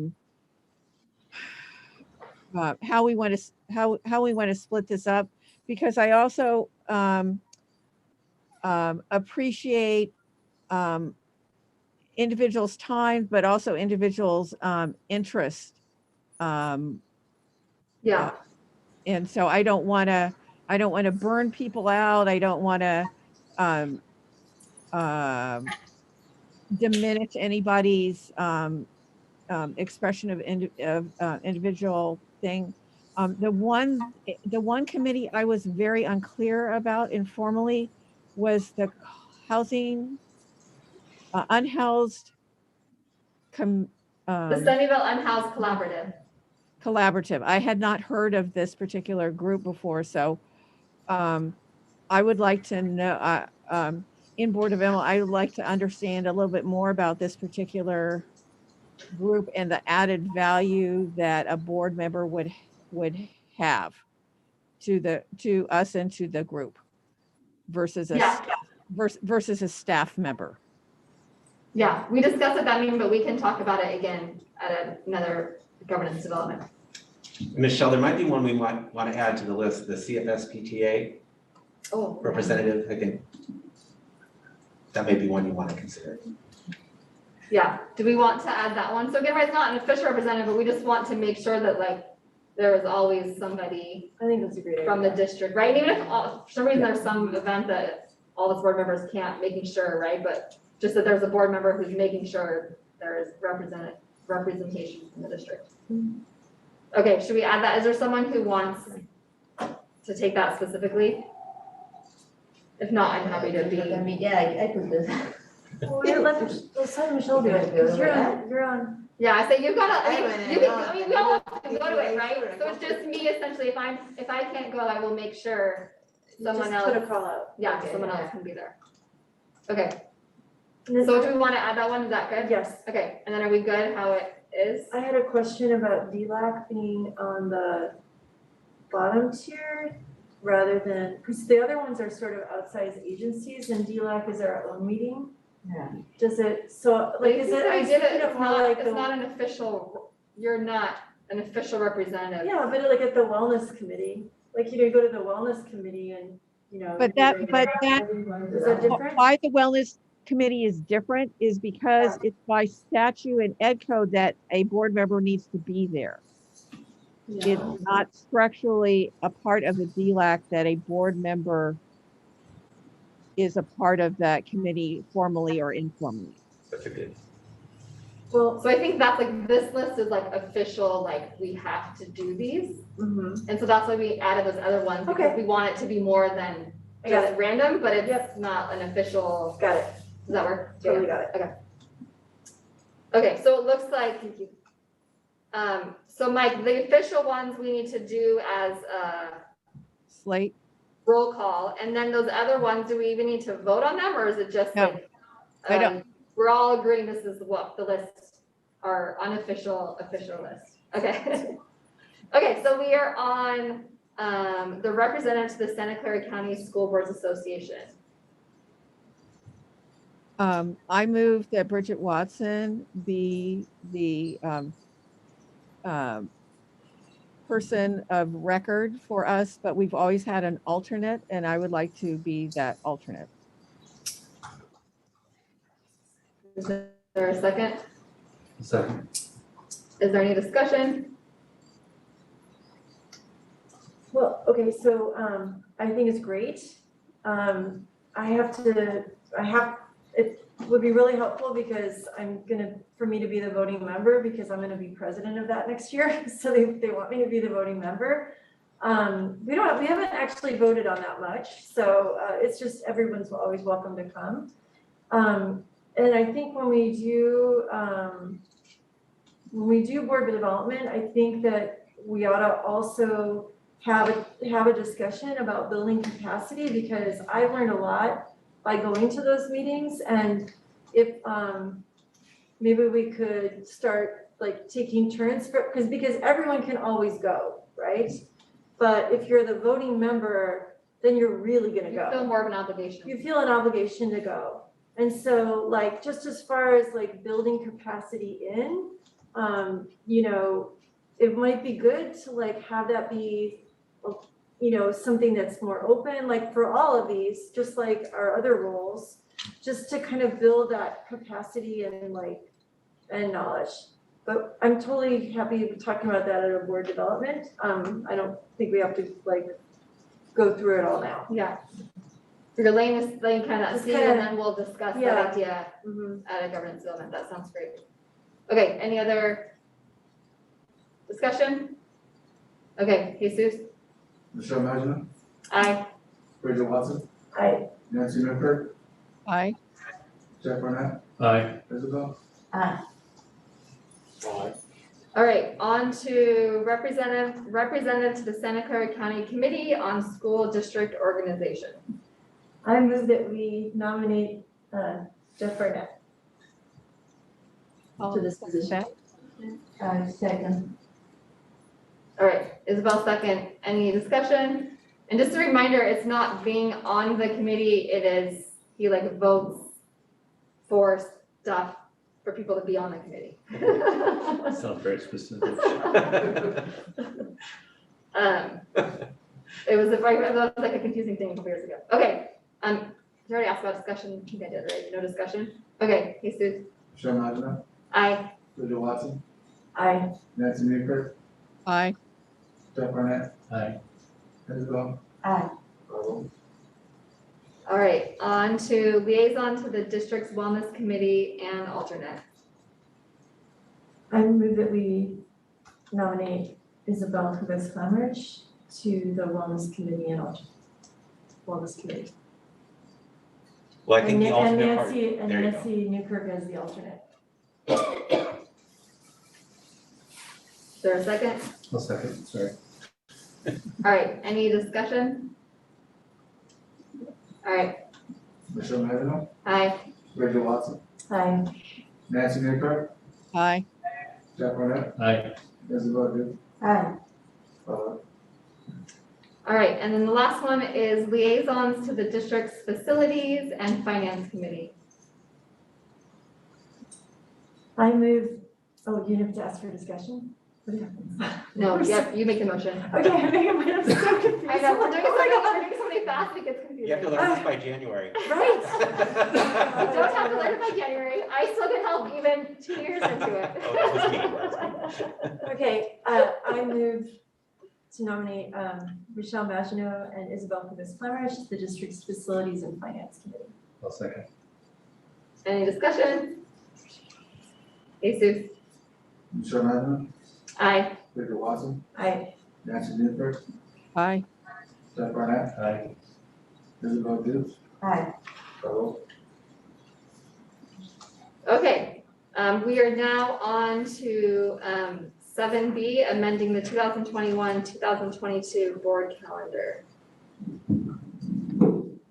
Okay, so a couple changes that we're recommending here.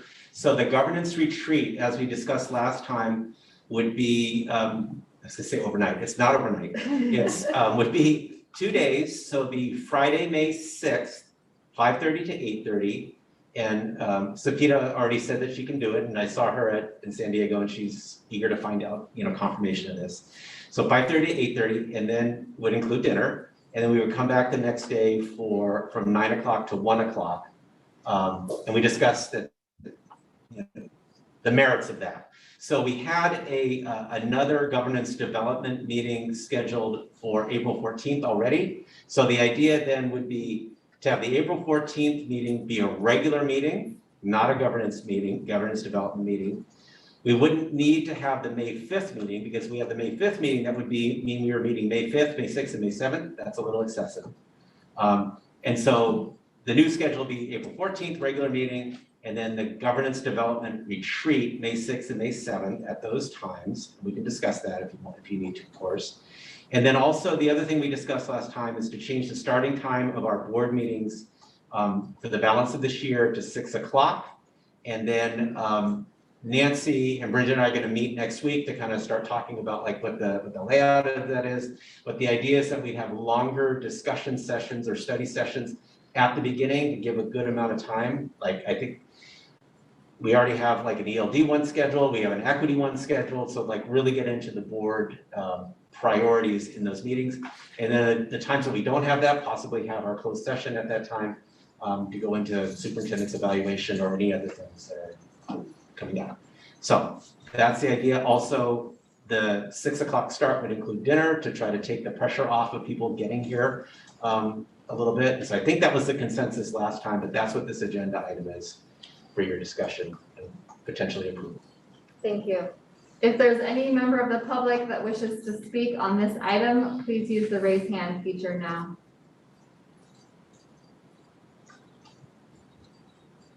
All right, board, is there a motion? I move to amend the 2021-2022 board calendar. I'll second. Board, is there any questions or discussion? Yeah, I have a question. In November, it just occurred to me as I'm looking at this, we have the organizational meeting listed as December the 9th, but as we look at moving things forward and the cycling of this, the second November meeting is when we actually do board reorganization and development. So just Nancy, the board calendar that's in the agenda is actually this year's board calendar. correct, but what Yeah. I'm saying, right, but what I'm saying is we have it through June. I'm just mindful that For next year, we For want next to year. make sure in the November one, it includes that. Right? correct. Yeah. Gotcha, okay. Yeah, and that's what I want to discuss with you and Bridget next week is to lay out the schedule for next year. Okay. Yeah, perfect. Thank you. Okay, any other questions or comments? Okay, this is not a roll call, right? All those in favor, please say aye. Aye. Chair votes aye, and with that, the motion passes. All right, the best part of the night, thanks for your patience.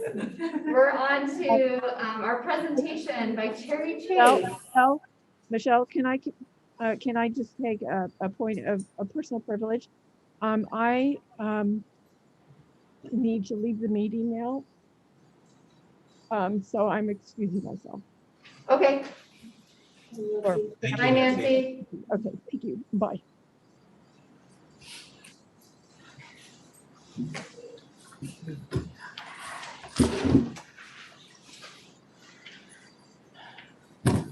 Hello. It's good to So, see you. I will consider that an official welcome. After 3 years, I finally made it to the Yay! Sunnyvale board. It's been a long road. So, oops, we need the print. I will ask. Surprise, you're telling us about the budget. Well, I can do that very quickly.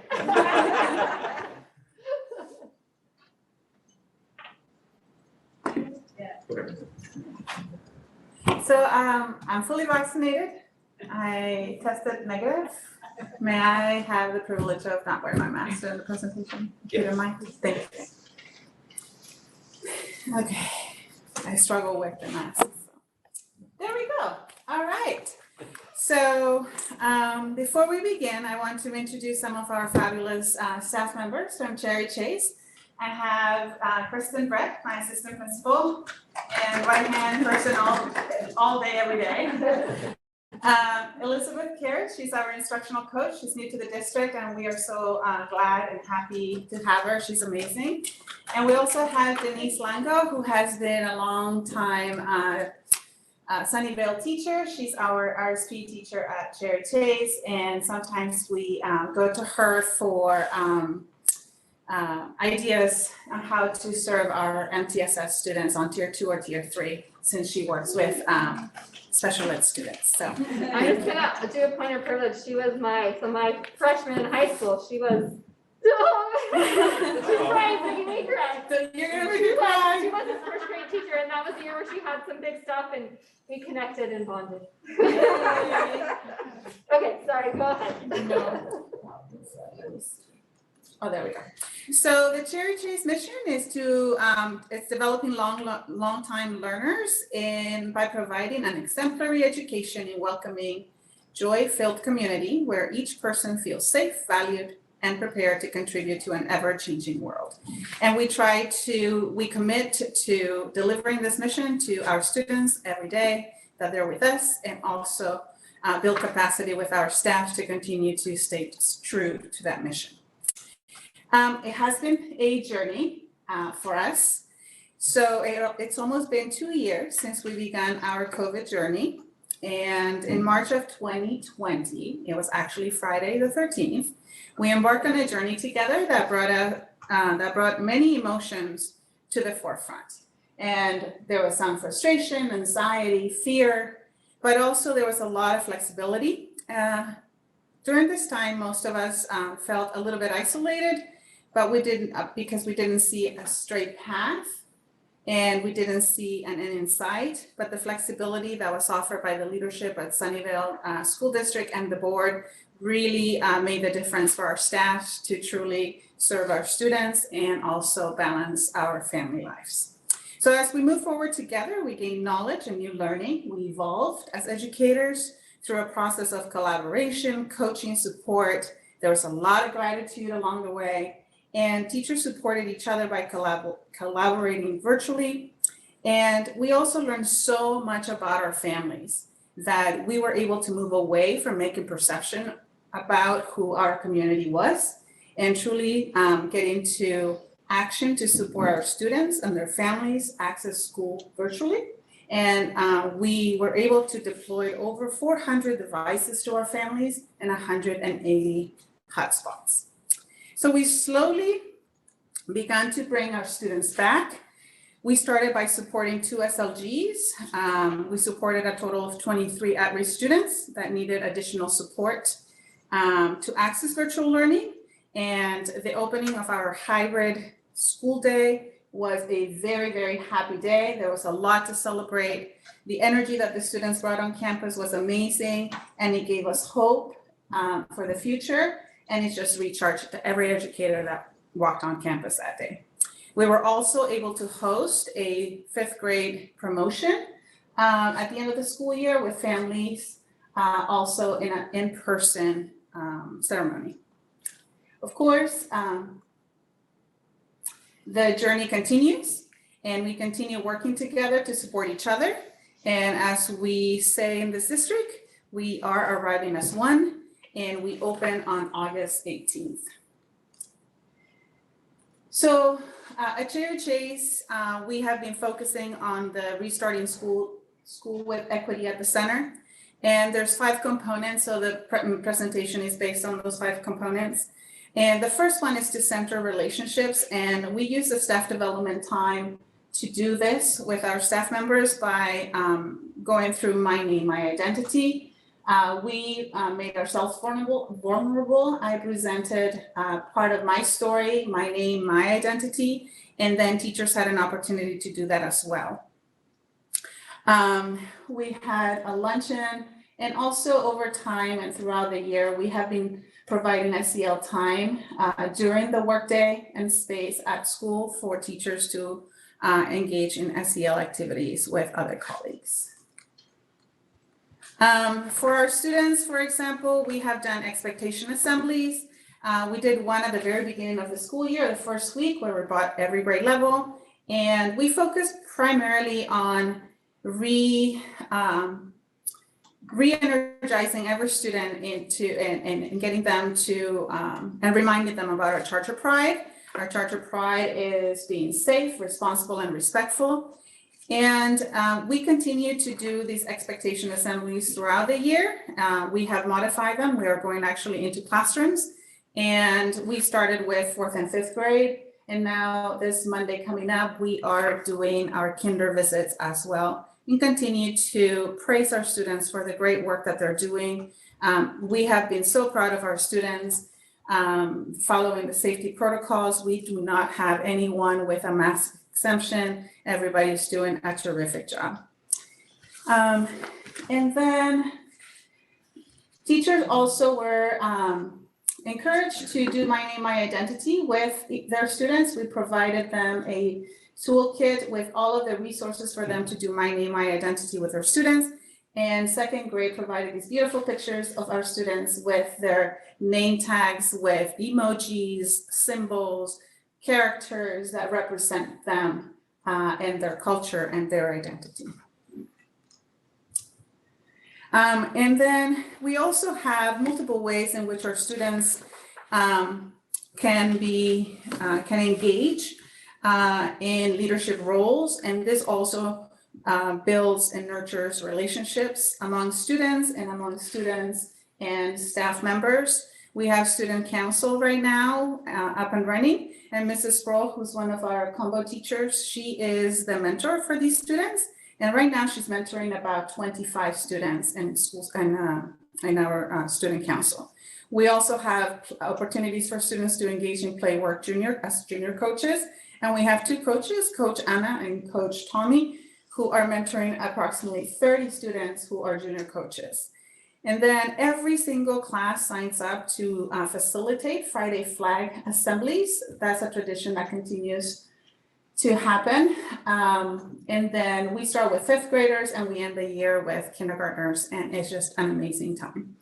And then of course, we've had the Equity Summit that is coming up. That's another opportunity for students, and the superintendent luncheon that took place, and we had 2 students participate. Another way we keep connecting with families and nurturing those relationships is by hosting coffee with the principal once a month. And the topics are determined based on feedback from parents and also based on current needs and climate. So for example, August 17th, we had a lot of incoming families who students hadn't been on campus at all. So we did a whole welcome for incoming families. And we focus on what to expect the first day of school. August 18th was for everybody else who had an opportunity to participate in the school campus prior to the pandemic, and we focused on the safety protocols. Parents felt informed and aware of what the protocols were. And then one that I want to point out to you is the topic on March 17th. Based on the Panorama survey, 51% of our families and also staff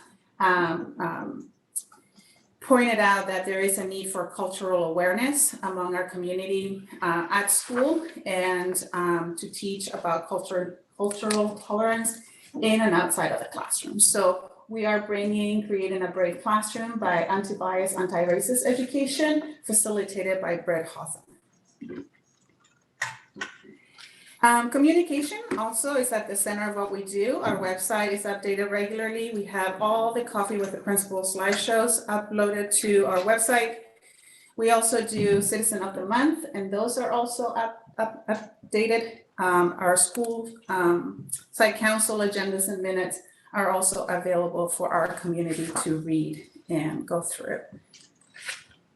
The second component of restarting schools with equity at the center is addressing the whole child, and we do this through our Charter Pride, and we do it through PBIS, embracing positive behavior, SEL in the classroom by providing the 2nd step curriculum, and of course MTSS is the backbone of making sure that we are addressing the whole child.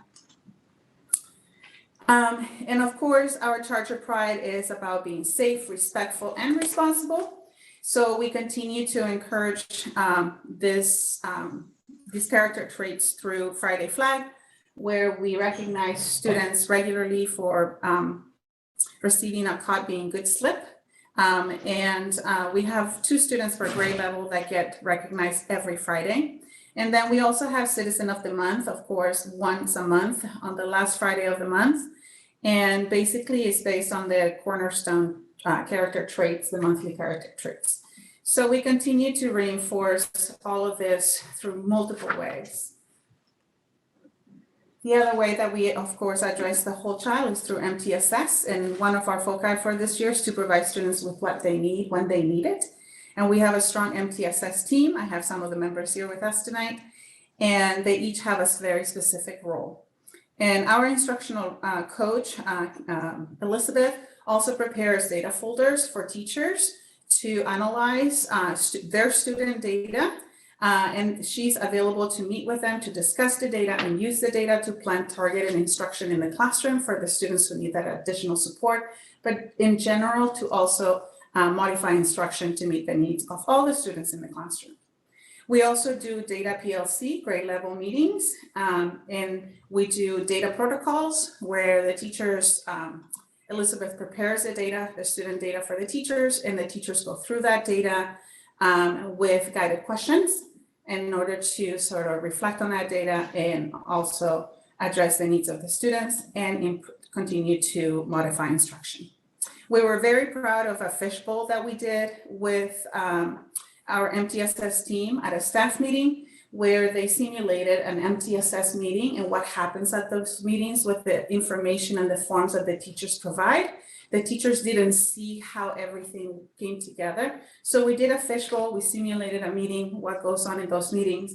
And by the end of the presentation, we did a survey, and some of the comments included that they appreciated the clarity and transparency of the fishbowl activity to better understand the MTSS process. So that was very powerful, and it created that clarity and transparency that encouraged teachers to do the work around students who need the support.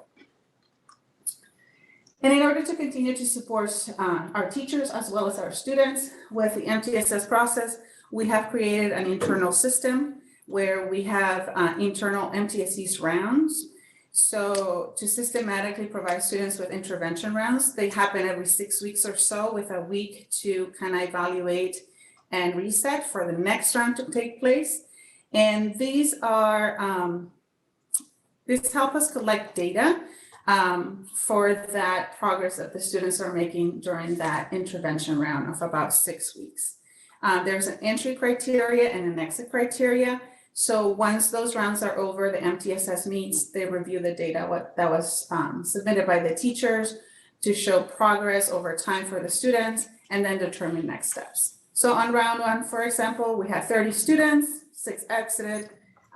We added 12 students for round 2 based on the MTSS forms and data, and now we are servicing 36 students. Counseling as part of our MTSS process, addressing the social emotional needs of students. And an update is that based on the fact that we had a wait list that was a little longer by the time we got the 3rd chat counselor, we were very, very excited and happy to have a 3rd chat counselor that can meet the needs of the students who were on our waiting list. So we're very happy about that. So thank you for that support.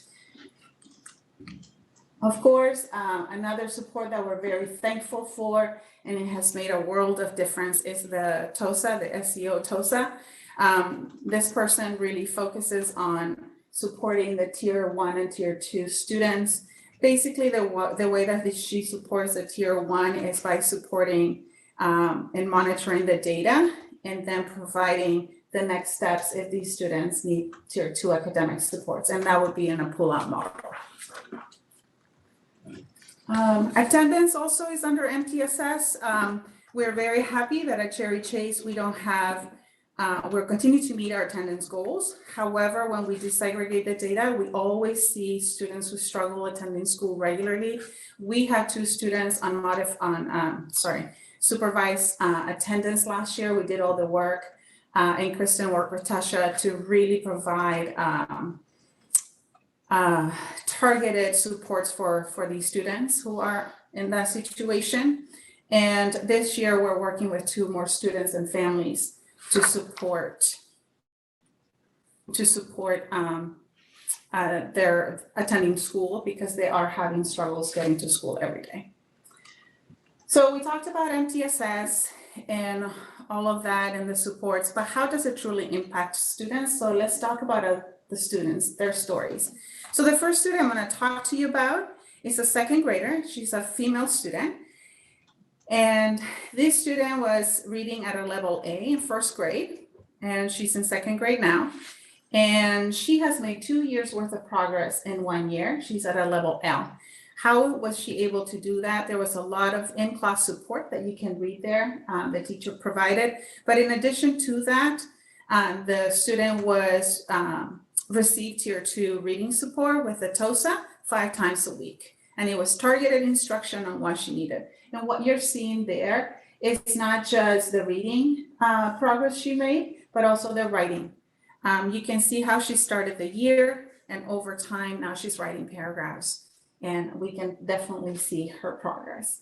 So we are very proud of this student, but the fact that she made a tremendous amount of growth in her reading by given the supports that she received, that makes us very hopeful for the students that we're servicing with our TOSA and through MTSS.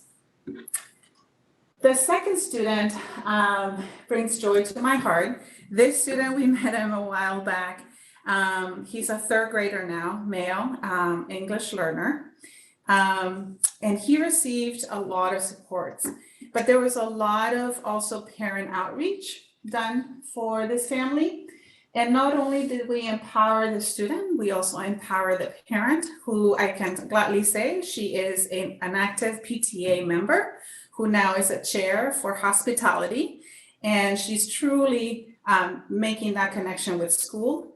But her son, through the MTSS process and the services that he's received, we were able to target him early for the supervised learning groups, in-person hybrid, and summer school, reading intervention, chat counseling, and so much more, that when I observe him in class right now, he has such confidence about himself that allows him to participate. He raises his hand, he's right there, and he's now supporting other students in his class. So that level of confidence and the level of parent engagement truly warms our heart. So, and then the other one is another student that I met early on when I joined Cherry Chase 3 years ago. He's now a 5th grader, male, also English learner from India. He speaks Telugu. And this student was barely verbal. He did not have the confidence to speak English, and we had a lot of concerns about him. However, again, through the in-class supports, the targeted instructions, and in addition to that, we looped him with the same teacher from 3rd to 4th grade, and also received Tier 2 interventions. He has made tremendous growth and was exited from the MTSS in last year, at the end of last year. And as you can see, he from being nonverbal to demonstrated in this writing growth, it's also he's well adjusted, he has friends, he is well liked, and he is also participating in school fully. He loves reading, and he's often found reading whenever he has a spare moment, which is something that also from the support, he has learned to have a passion for reading.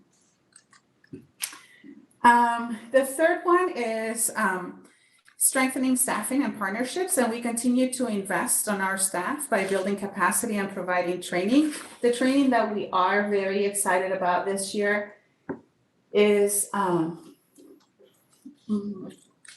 we go.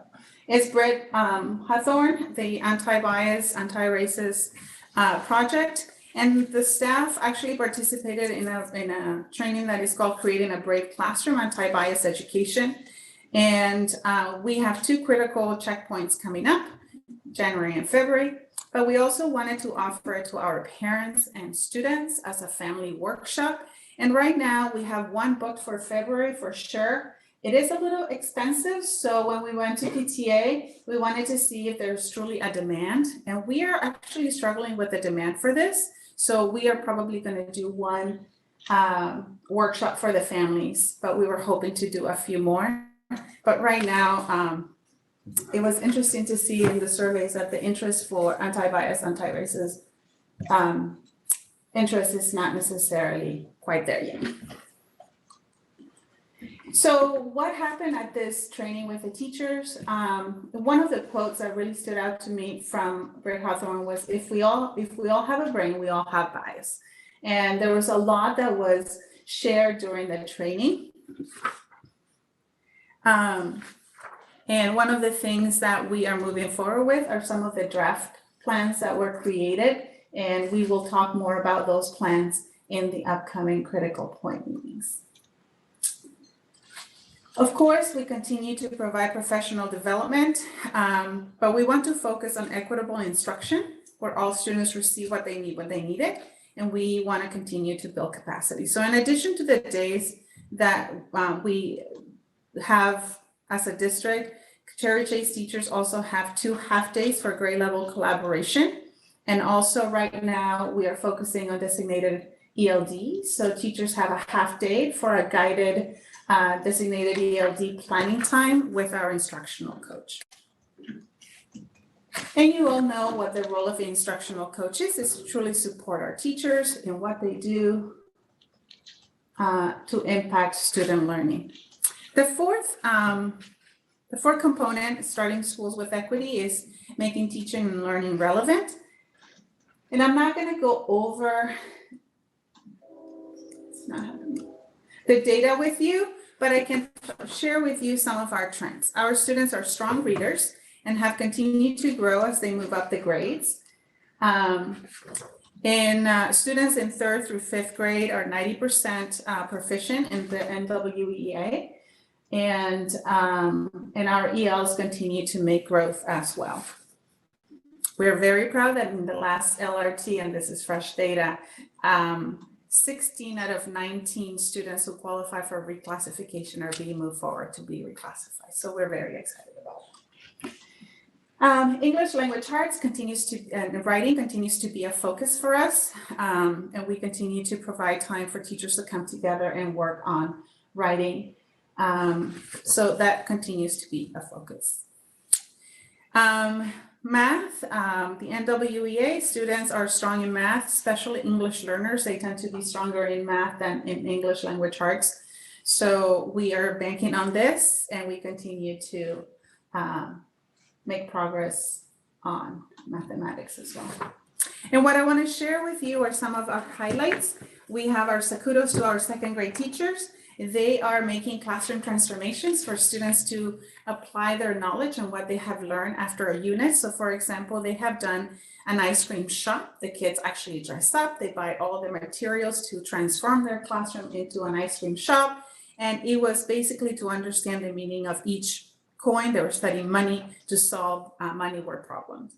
Another one that was really fantastic was the African safari, which was set up, as you can see it at the bottom, and they were learning estimation and measurement and inches, feet, and meters. So they were a part of a safari searching for all kinds of species and so on. So they get very creative. So it's another way of also, it serves as a formative and a summative assessment in a fun, meaningful way where they're applying their knowledge in a way that is relevant and fun to them. The other grade level I want to highlight is 3rd grade. 3rd grade is, we know that writing is a challenge for Cherry Chase. It's an area of growth for us right now.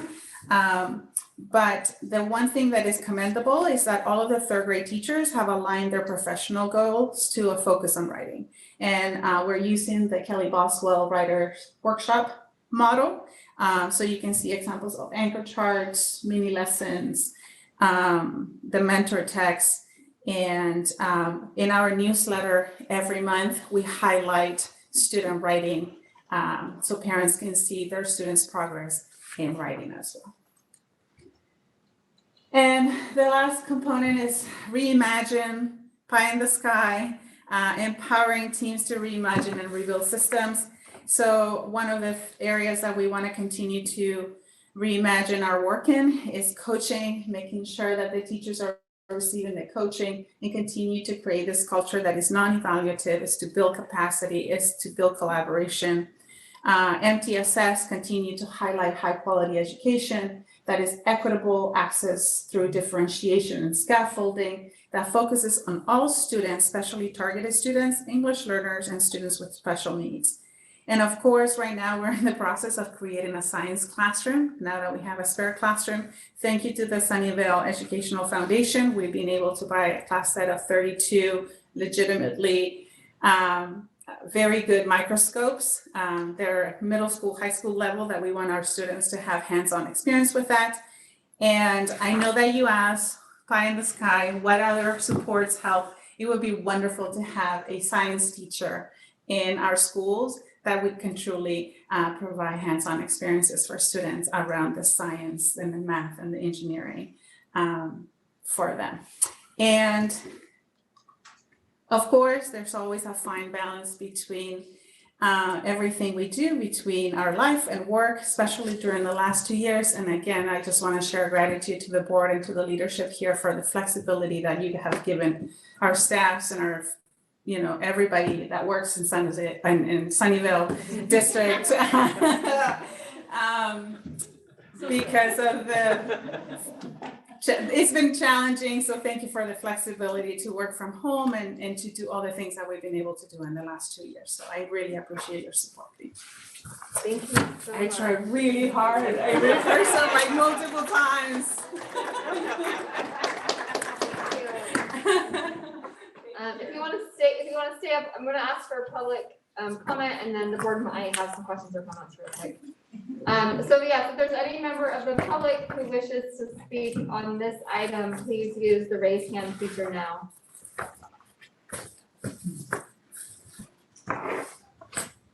All right, not seeing any. Board, is there any comments or questions? Well, my kids went to Cherry Chase. I love the school. They had such a great experience there.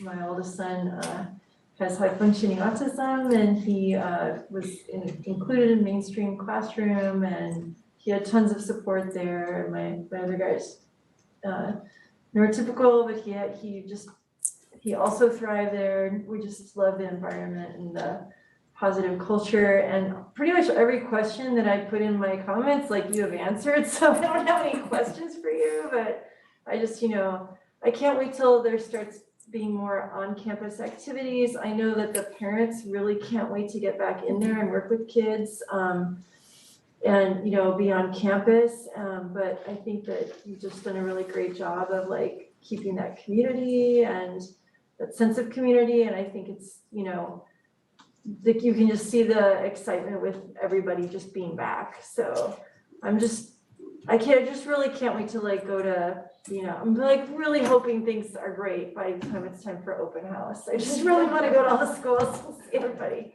But I just big fan. Thank you. Board, any other questions or comments? Well, no,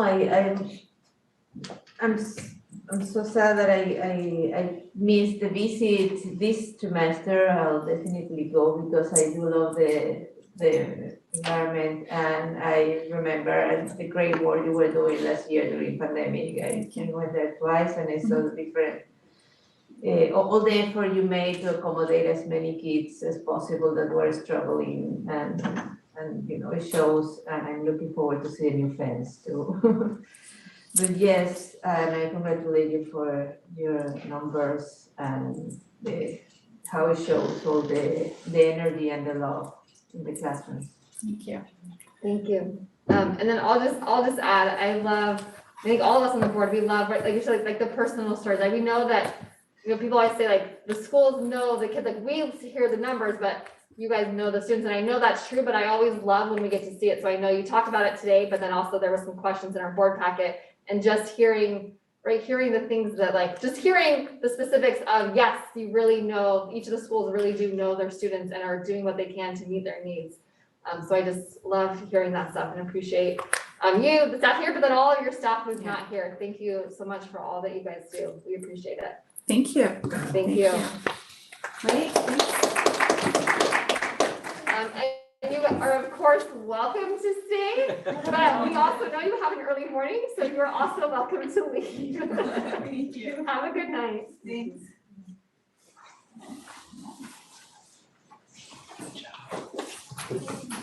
Okay, we are on to our review and action items 9. So the first one is 9A. It's the 2021-2022 first interim fiscal solvency report.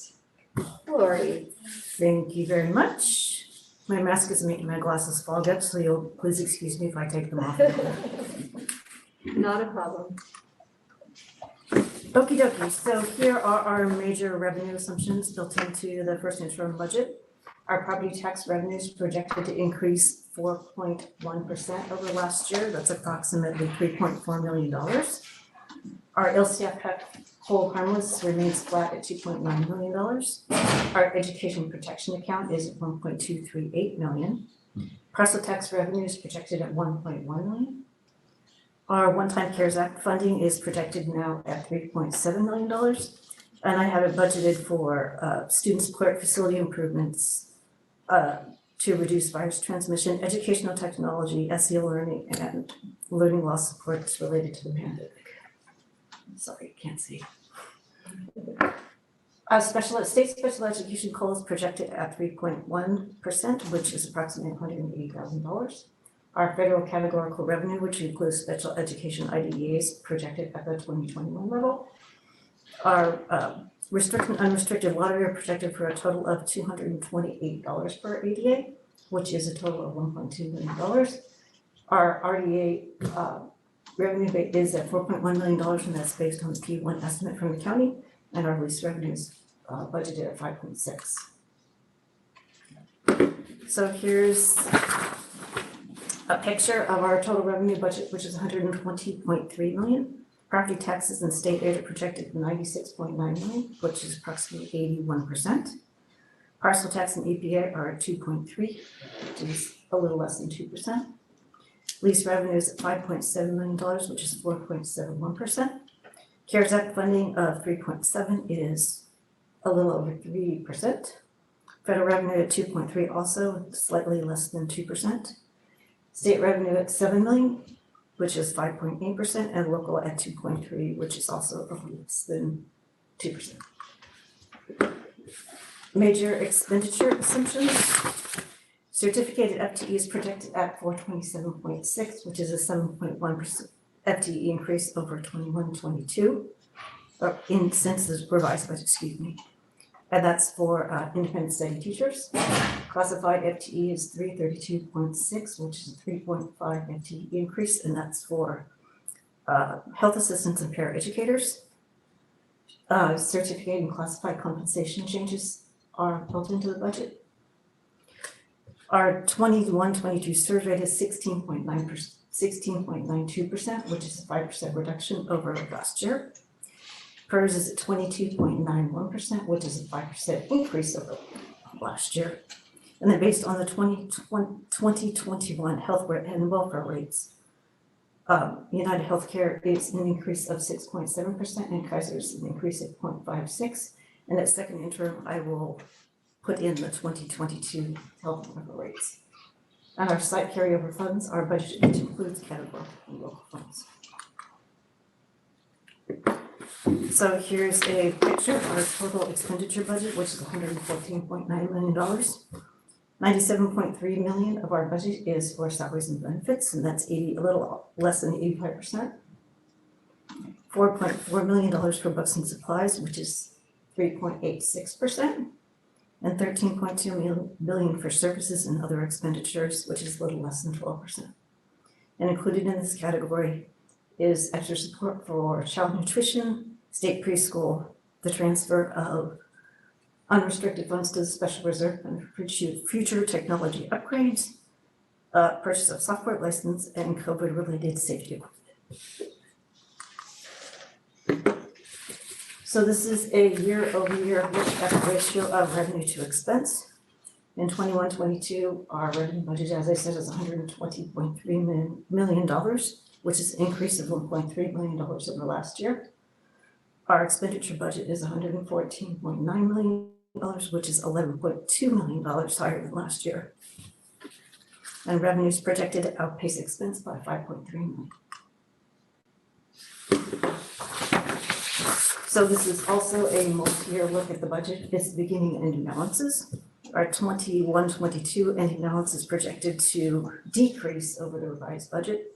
It's due in part to an increase in the expenditure budget for school site and department carryover, as well as our CARES Act funding carryover. Salary and benefit savings have been incorporated into the budget, and this all contributes to the $1.1 million decrease in the budget. So this is a look at our unrestricted reserves, which is a combination of the unrestricted general fund and special reserve fund 17. And based on the assumptions built into the budget, we're projected to end the year at $44.5 million. So just to wrap up really quickly, our unrestricted ending balance is at $30.4 million. The special reserve fund ending balance is at $14.1 million, for a total unrestricted reserves of $44.5 million, or 38.7%. The multi-year projection all at positive ending balances, and we will maintain our basic aid status. That's it. Thank you. If there's any member of the public who wishes to speak on this item, please use the raise hand feature now. All right, not seeing any board, is there a motion?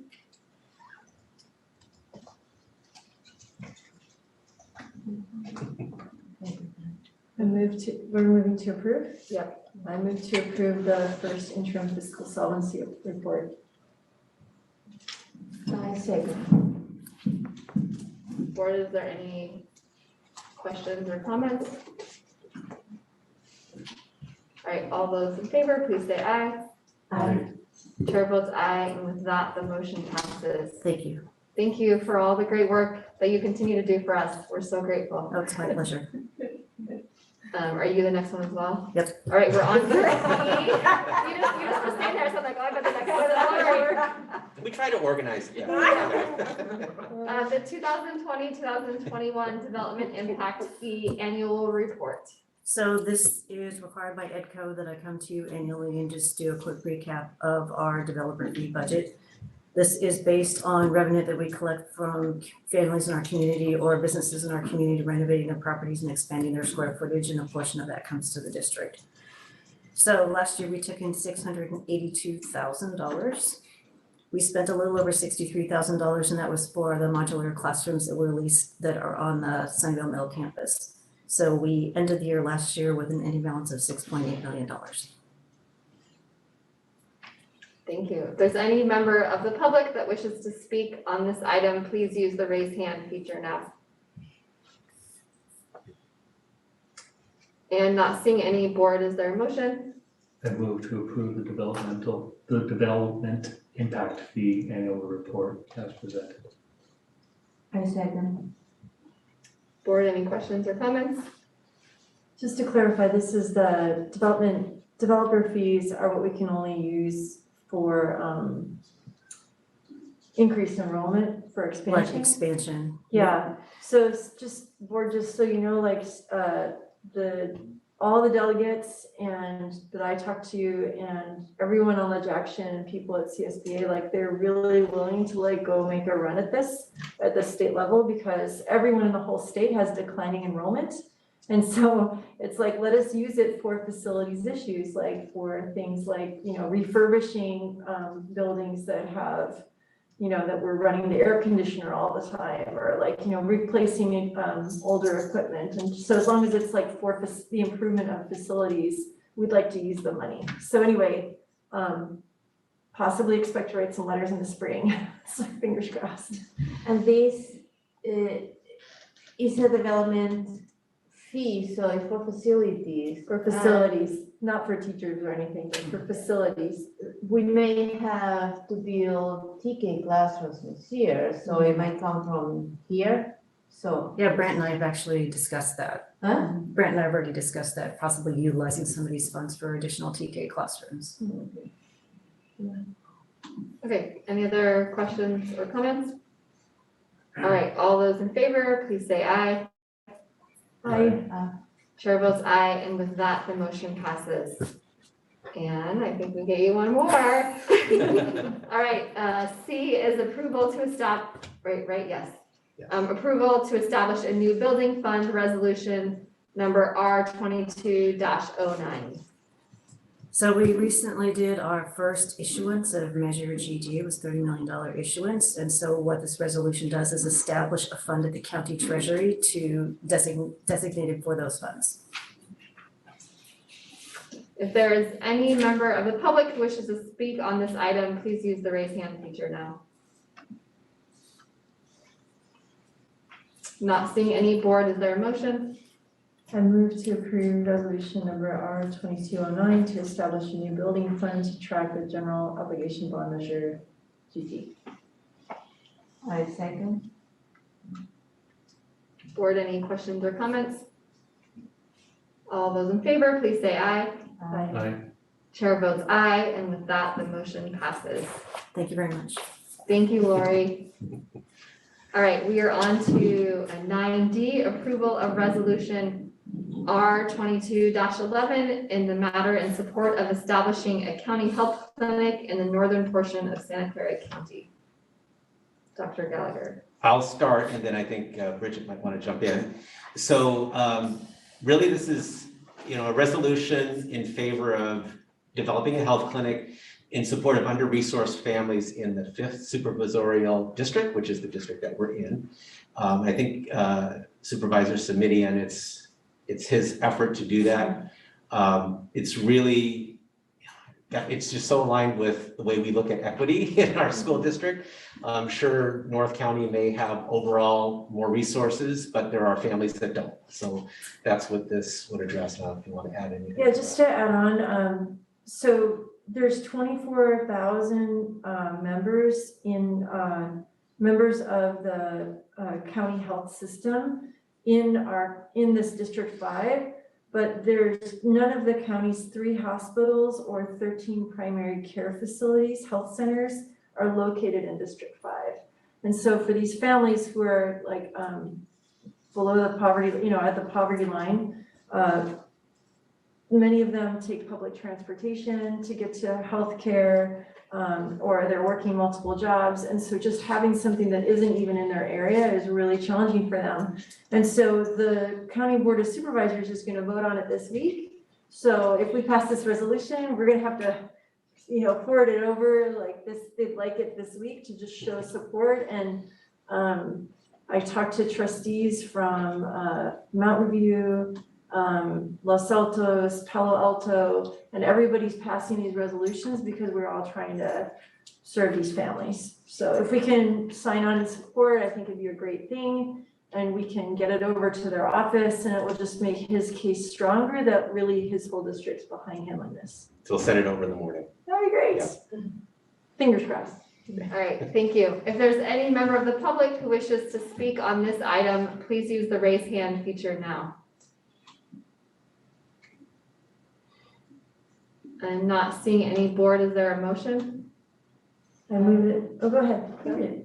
I move to approve the resolution R22-11 in the matter of support of establishing a county health clinic in the northern portion of Santa Clara County. I'll second. Board, any questions or comments? Okay, sounds great. Thanks for getting connected with that, and yay, so we can help support it. All those in favor, please say aye. Aye. Chair votes aye, and with that, the motion passes. We are now on to 9E, approval of CSBA Delegate Assembly nomination. And my name's there. So I think this is what we talked about before, right? Is Nancy showed interest in in like applying, but she can't do it unless somebody nominates, right? So we talked about nominating, this would just be us officially Isn't this what nominating her. Bridget is doing right now? Yeah, so they have offices every year, it's alternating, so there's several that come up, several spots that come up on alternating years, and then there's always at least one, I think, that's appointed. So, you can apply for vacancies, so and they're 2-year terms. Okay, and you're 2 years. 2 years, yeah. And so like you can, as of right now, more than one person, you could nominate your whole board if you wanted to. But So then this is not to be on Dub Assembly, Yeah. this is to allow her to run. To run, yeah, like to fill in the applications. Okay, if there's any member of the public who wishes to speak on this item, please use the raise hand feature now. And not seeing any board, is there a motion? I move to approve the CSBA Delegate Assembly nomination for Nancy Newkirk. I'll second. Board, any questions or comments? All those in favor, please say aye. Aye. Chair votes aye, and with that, the motion passes. We are now on to 10, the consent agenda items. If there's any member of the public that wishes to speak on this item, please use the raise hand feature now. And not seeing any, board, is there a motion? I would like to move to approve the consent agenda item with the exception of pulling one item for discussion. That would be item M, just briefly, which is the adoption of the comprehensive school safety plans for 21-22. Is there a second? I second that. Okay, and then reminder, we vote and then have a discussion. Yeah, you can Yes. vote on that Okay. motion and then. Thank you. Which was just the motion to do that, to pull. Yeah, all those in favor, please say aye. Chair votes aye. With that, the motion passes. So you've just approved the consent agenda without M. So now you're just gonna do M. Yeah. Oh, that wasn't just to discuss? See, I'm asking because of the parliamentarian thing. That wasn't just a motion. Right, you can just to discuss pull? now. Now we can just discuss now. Well, wait, I think we need to have a motion. You need to a approve motion. that. Yeah. Okay. I move that we discuss M. Well, so move to approve it, Move. or you can either move Sure, to yeah, I approve it or move to approve to approve. reject it. No, I move to approve M. And I second that. You move to discuss M. Yeah, We move to No. approve No. it, and then we can discuss it, and then we have to we make the vote. motion for the item, that's just the way our procedure is, right? And then we discuss it. Okay. Okay, so you're seconding her motion, yeah? Yeah.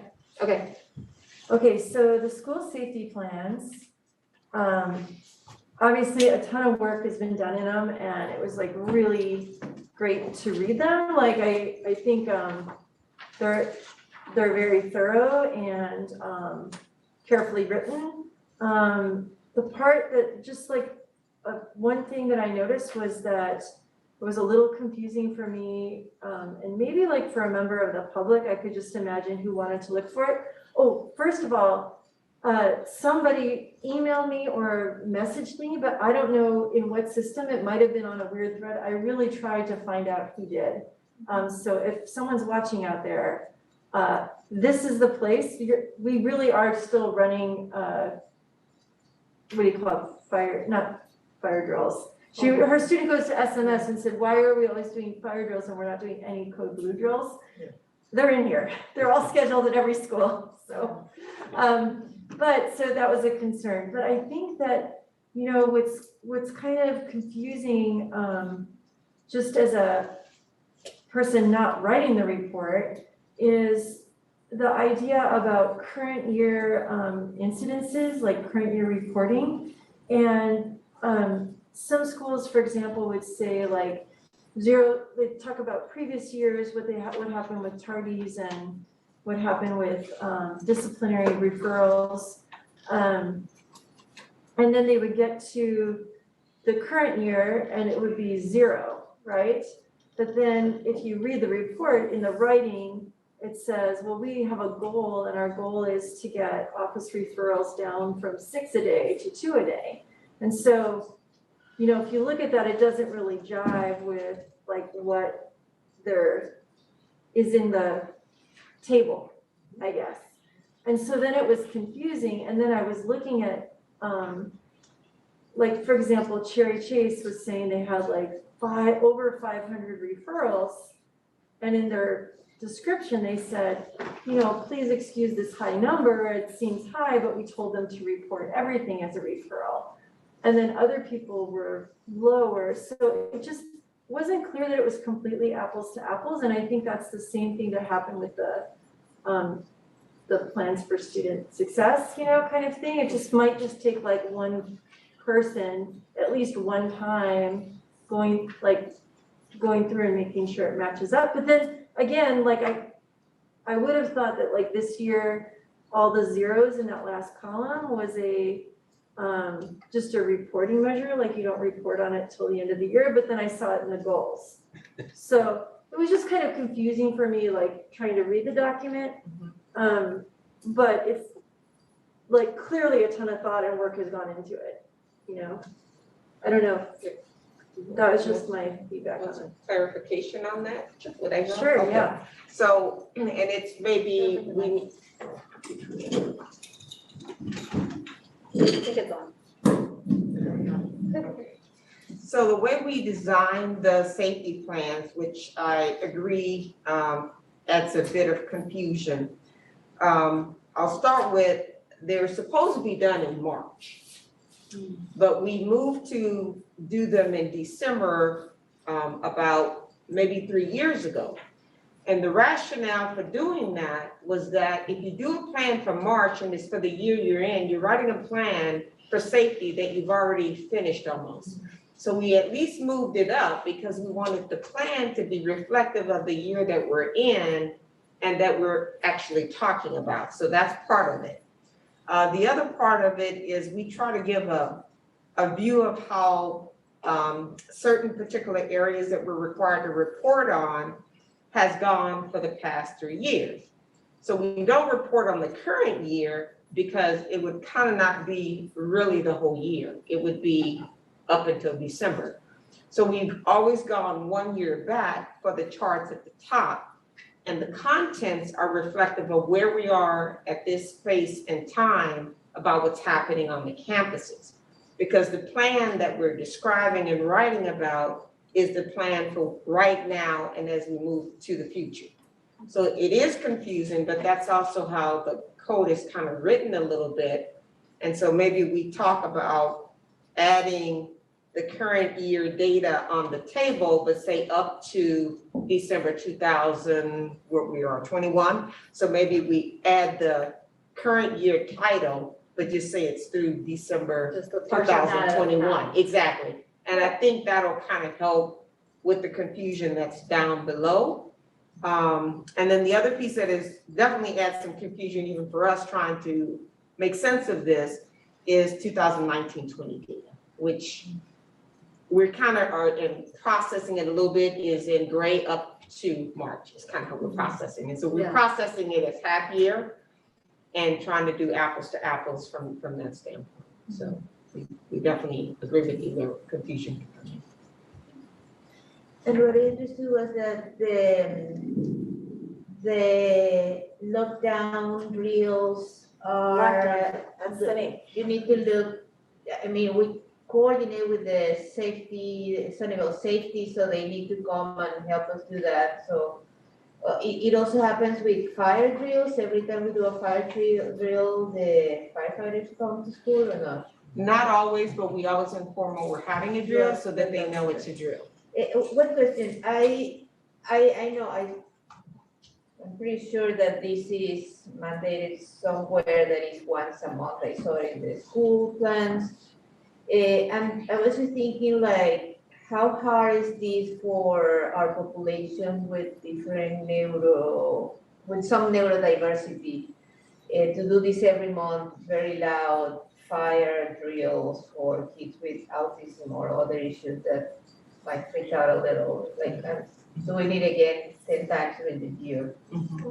We do pre-planning in our classrooms to help students with that, but any emergency especially when we have students who have sensory issues, and will drop down and not move, literally. So plans for that, and actually in particular in our mod severe classrooms, where we have students who have more significant needs, oftentimes as a part of the safety backpack that's in those rooms should include items that the student would want, whether it's edibles, sensory items, music,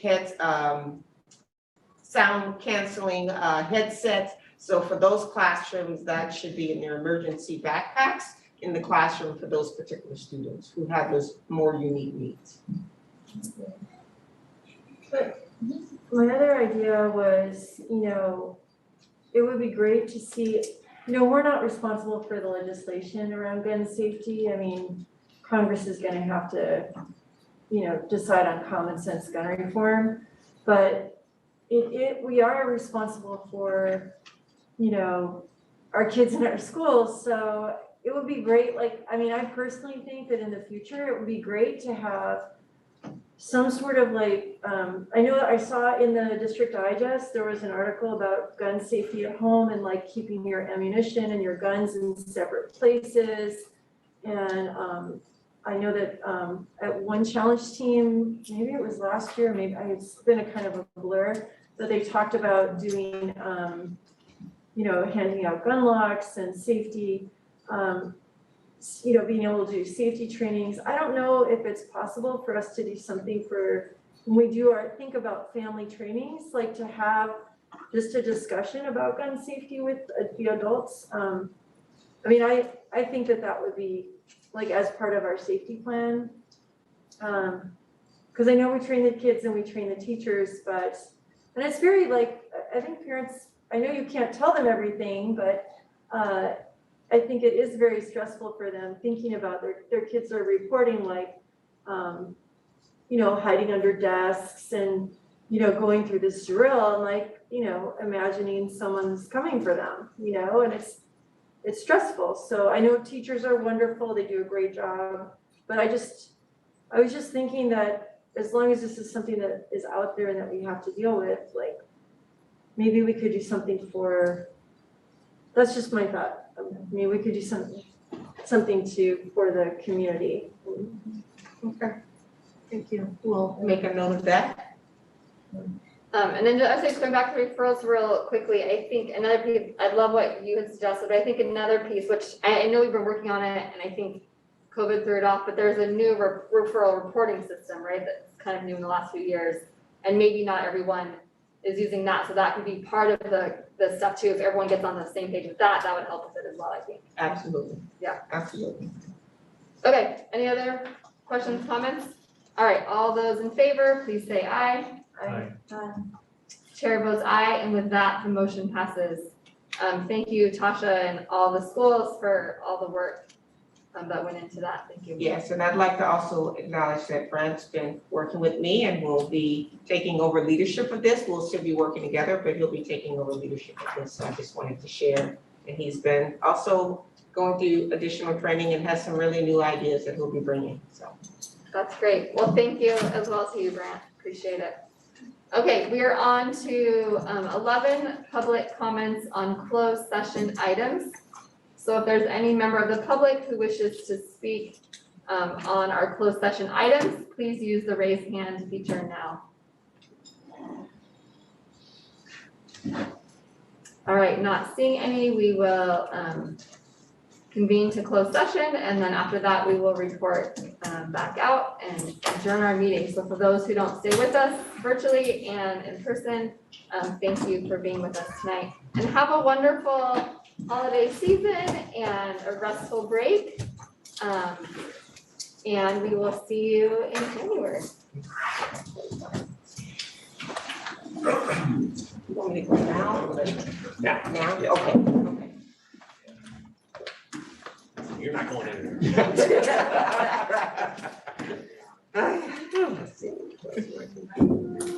Monica, Desmond, thank you very much. Have a good night. Is this Council board. It is. Go. Merry Christmas. All that good stuff. Echo. Pretty slick here. Pretty cool. You have to drop off. You can't wear that 2 days in a row.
Okay, so there isn't last time.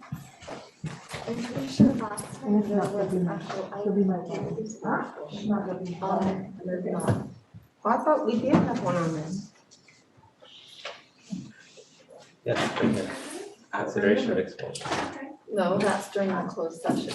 You come back to open session. Closed session. Oh, okay. So there's not an item like there was last time. So I can don't we do it without the item? Yeah, because But that's closed session. That's not an agenda item. but you're gonna. Should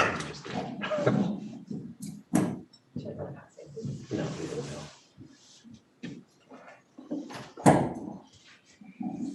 Okay, we are reconvening, oh my gosh, I forgot.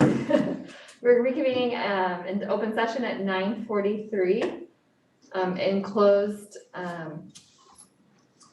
In closed session, we discussed, public employee discipline dismissal release.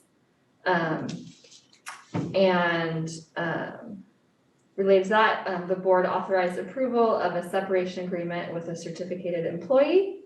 And then we also discussed consideration of student expulsion. And we're making a motion. I move to approve the recommendation panels, the panel's recommendation on expulsion of student A. I'll second. If there is any member of the public who wishes to speak to the process for that item, please use the raise hand feature now. All right, not seeing any. Board, any discussion? All those in favor, please say aye. Aye. Chair votes aye, and with that, the motion passes. We are now on to item 14, future meetings and adjournment. Is there any items anyone wants to bring up? All right, our next meeting is Thursday, January 6th at 6 p.m. And with that, I adjourn at 9:44.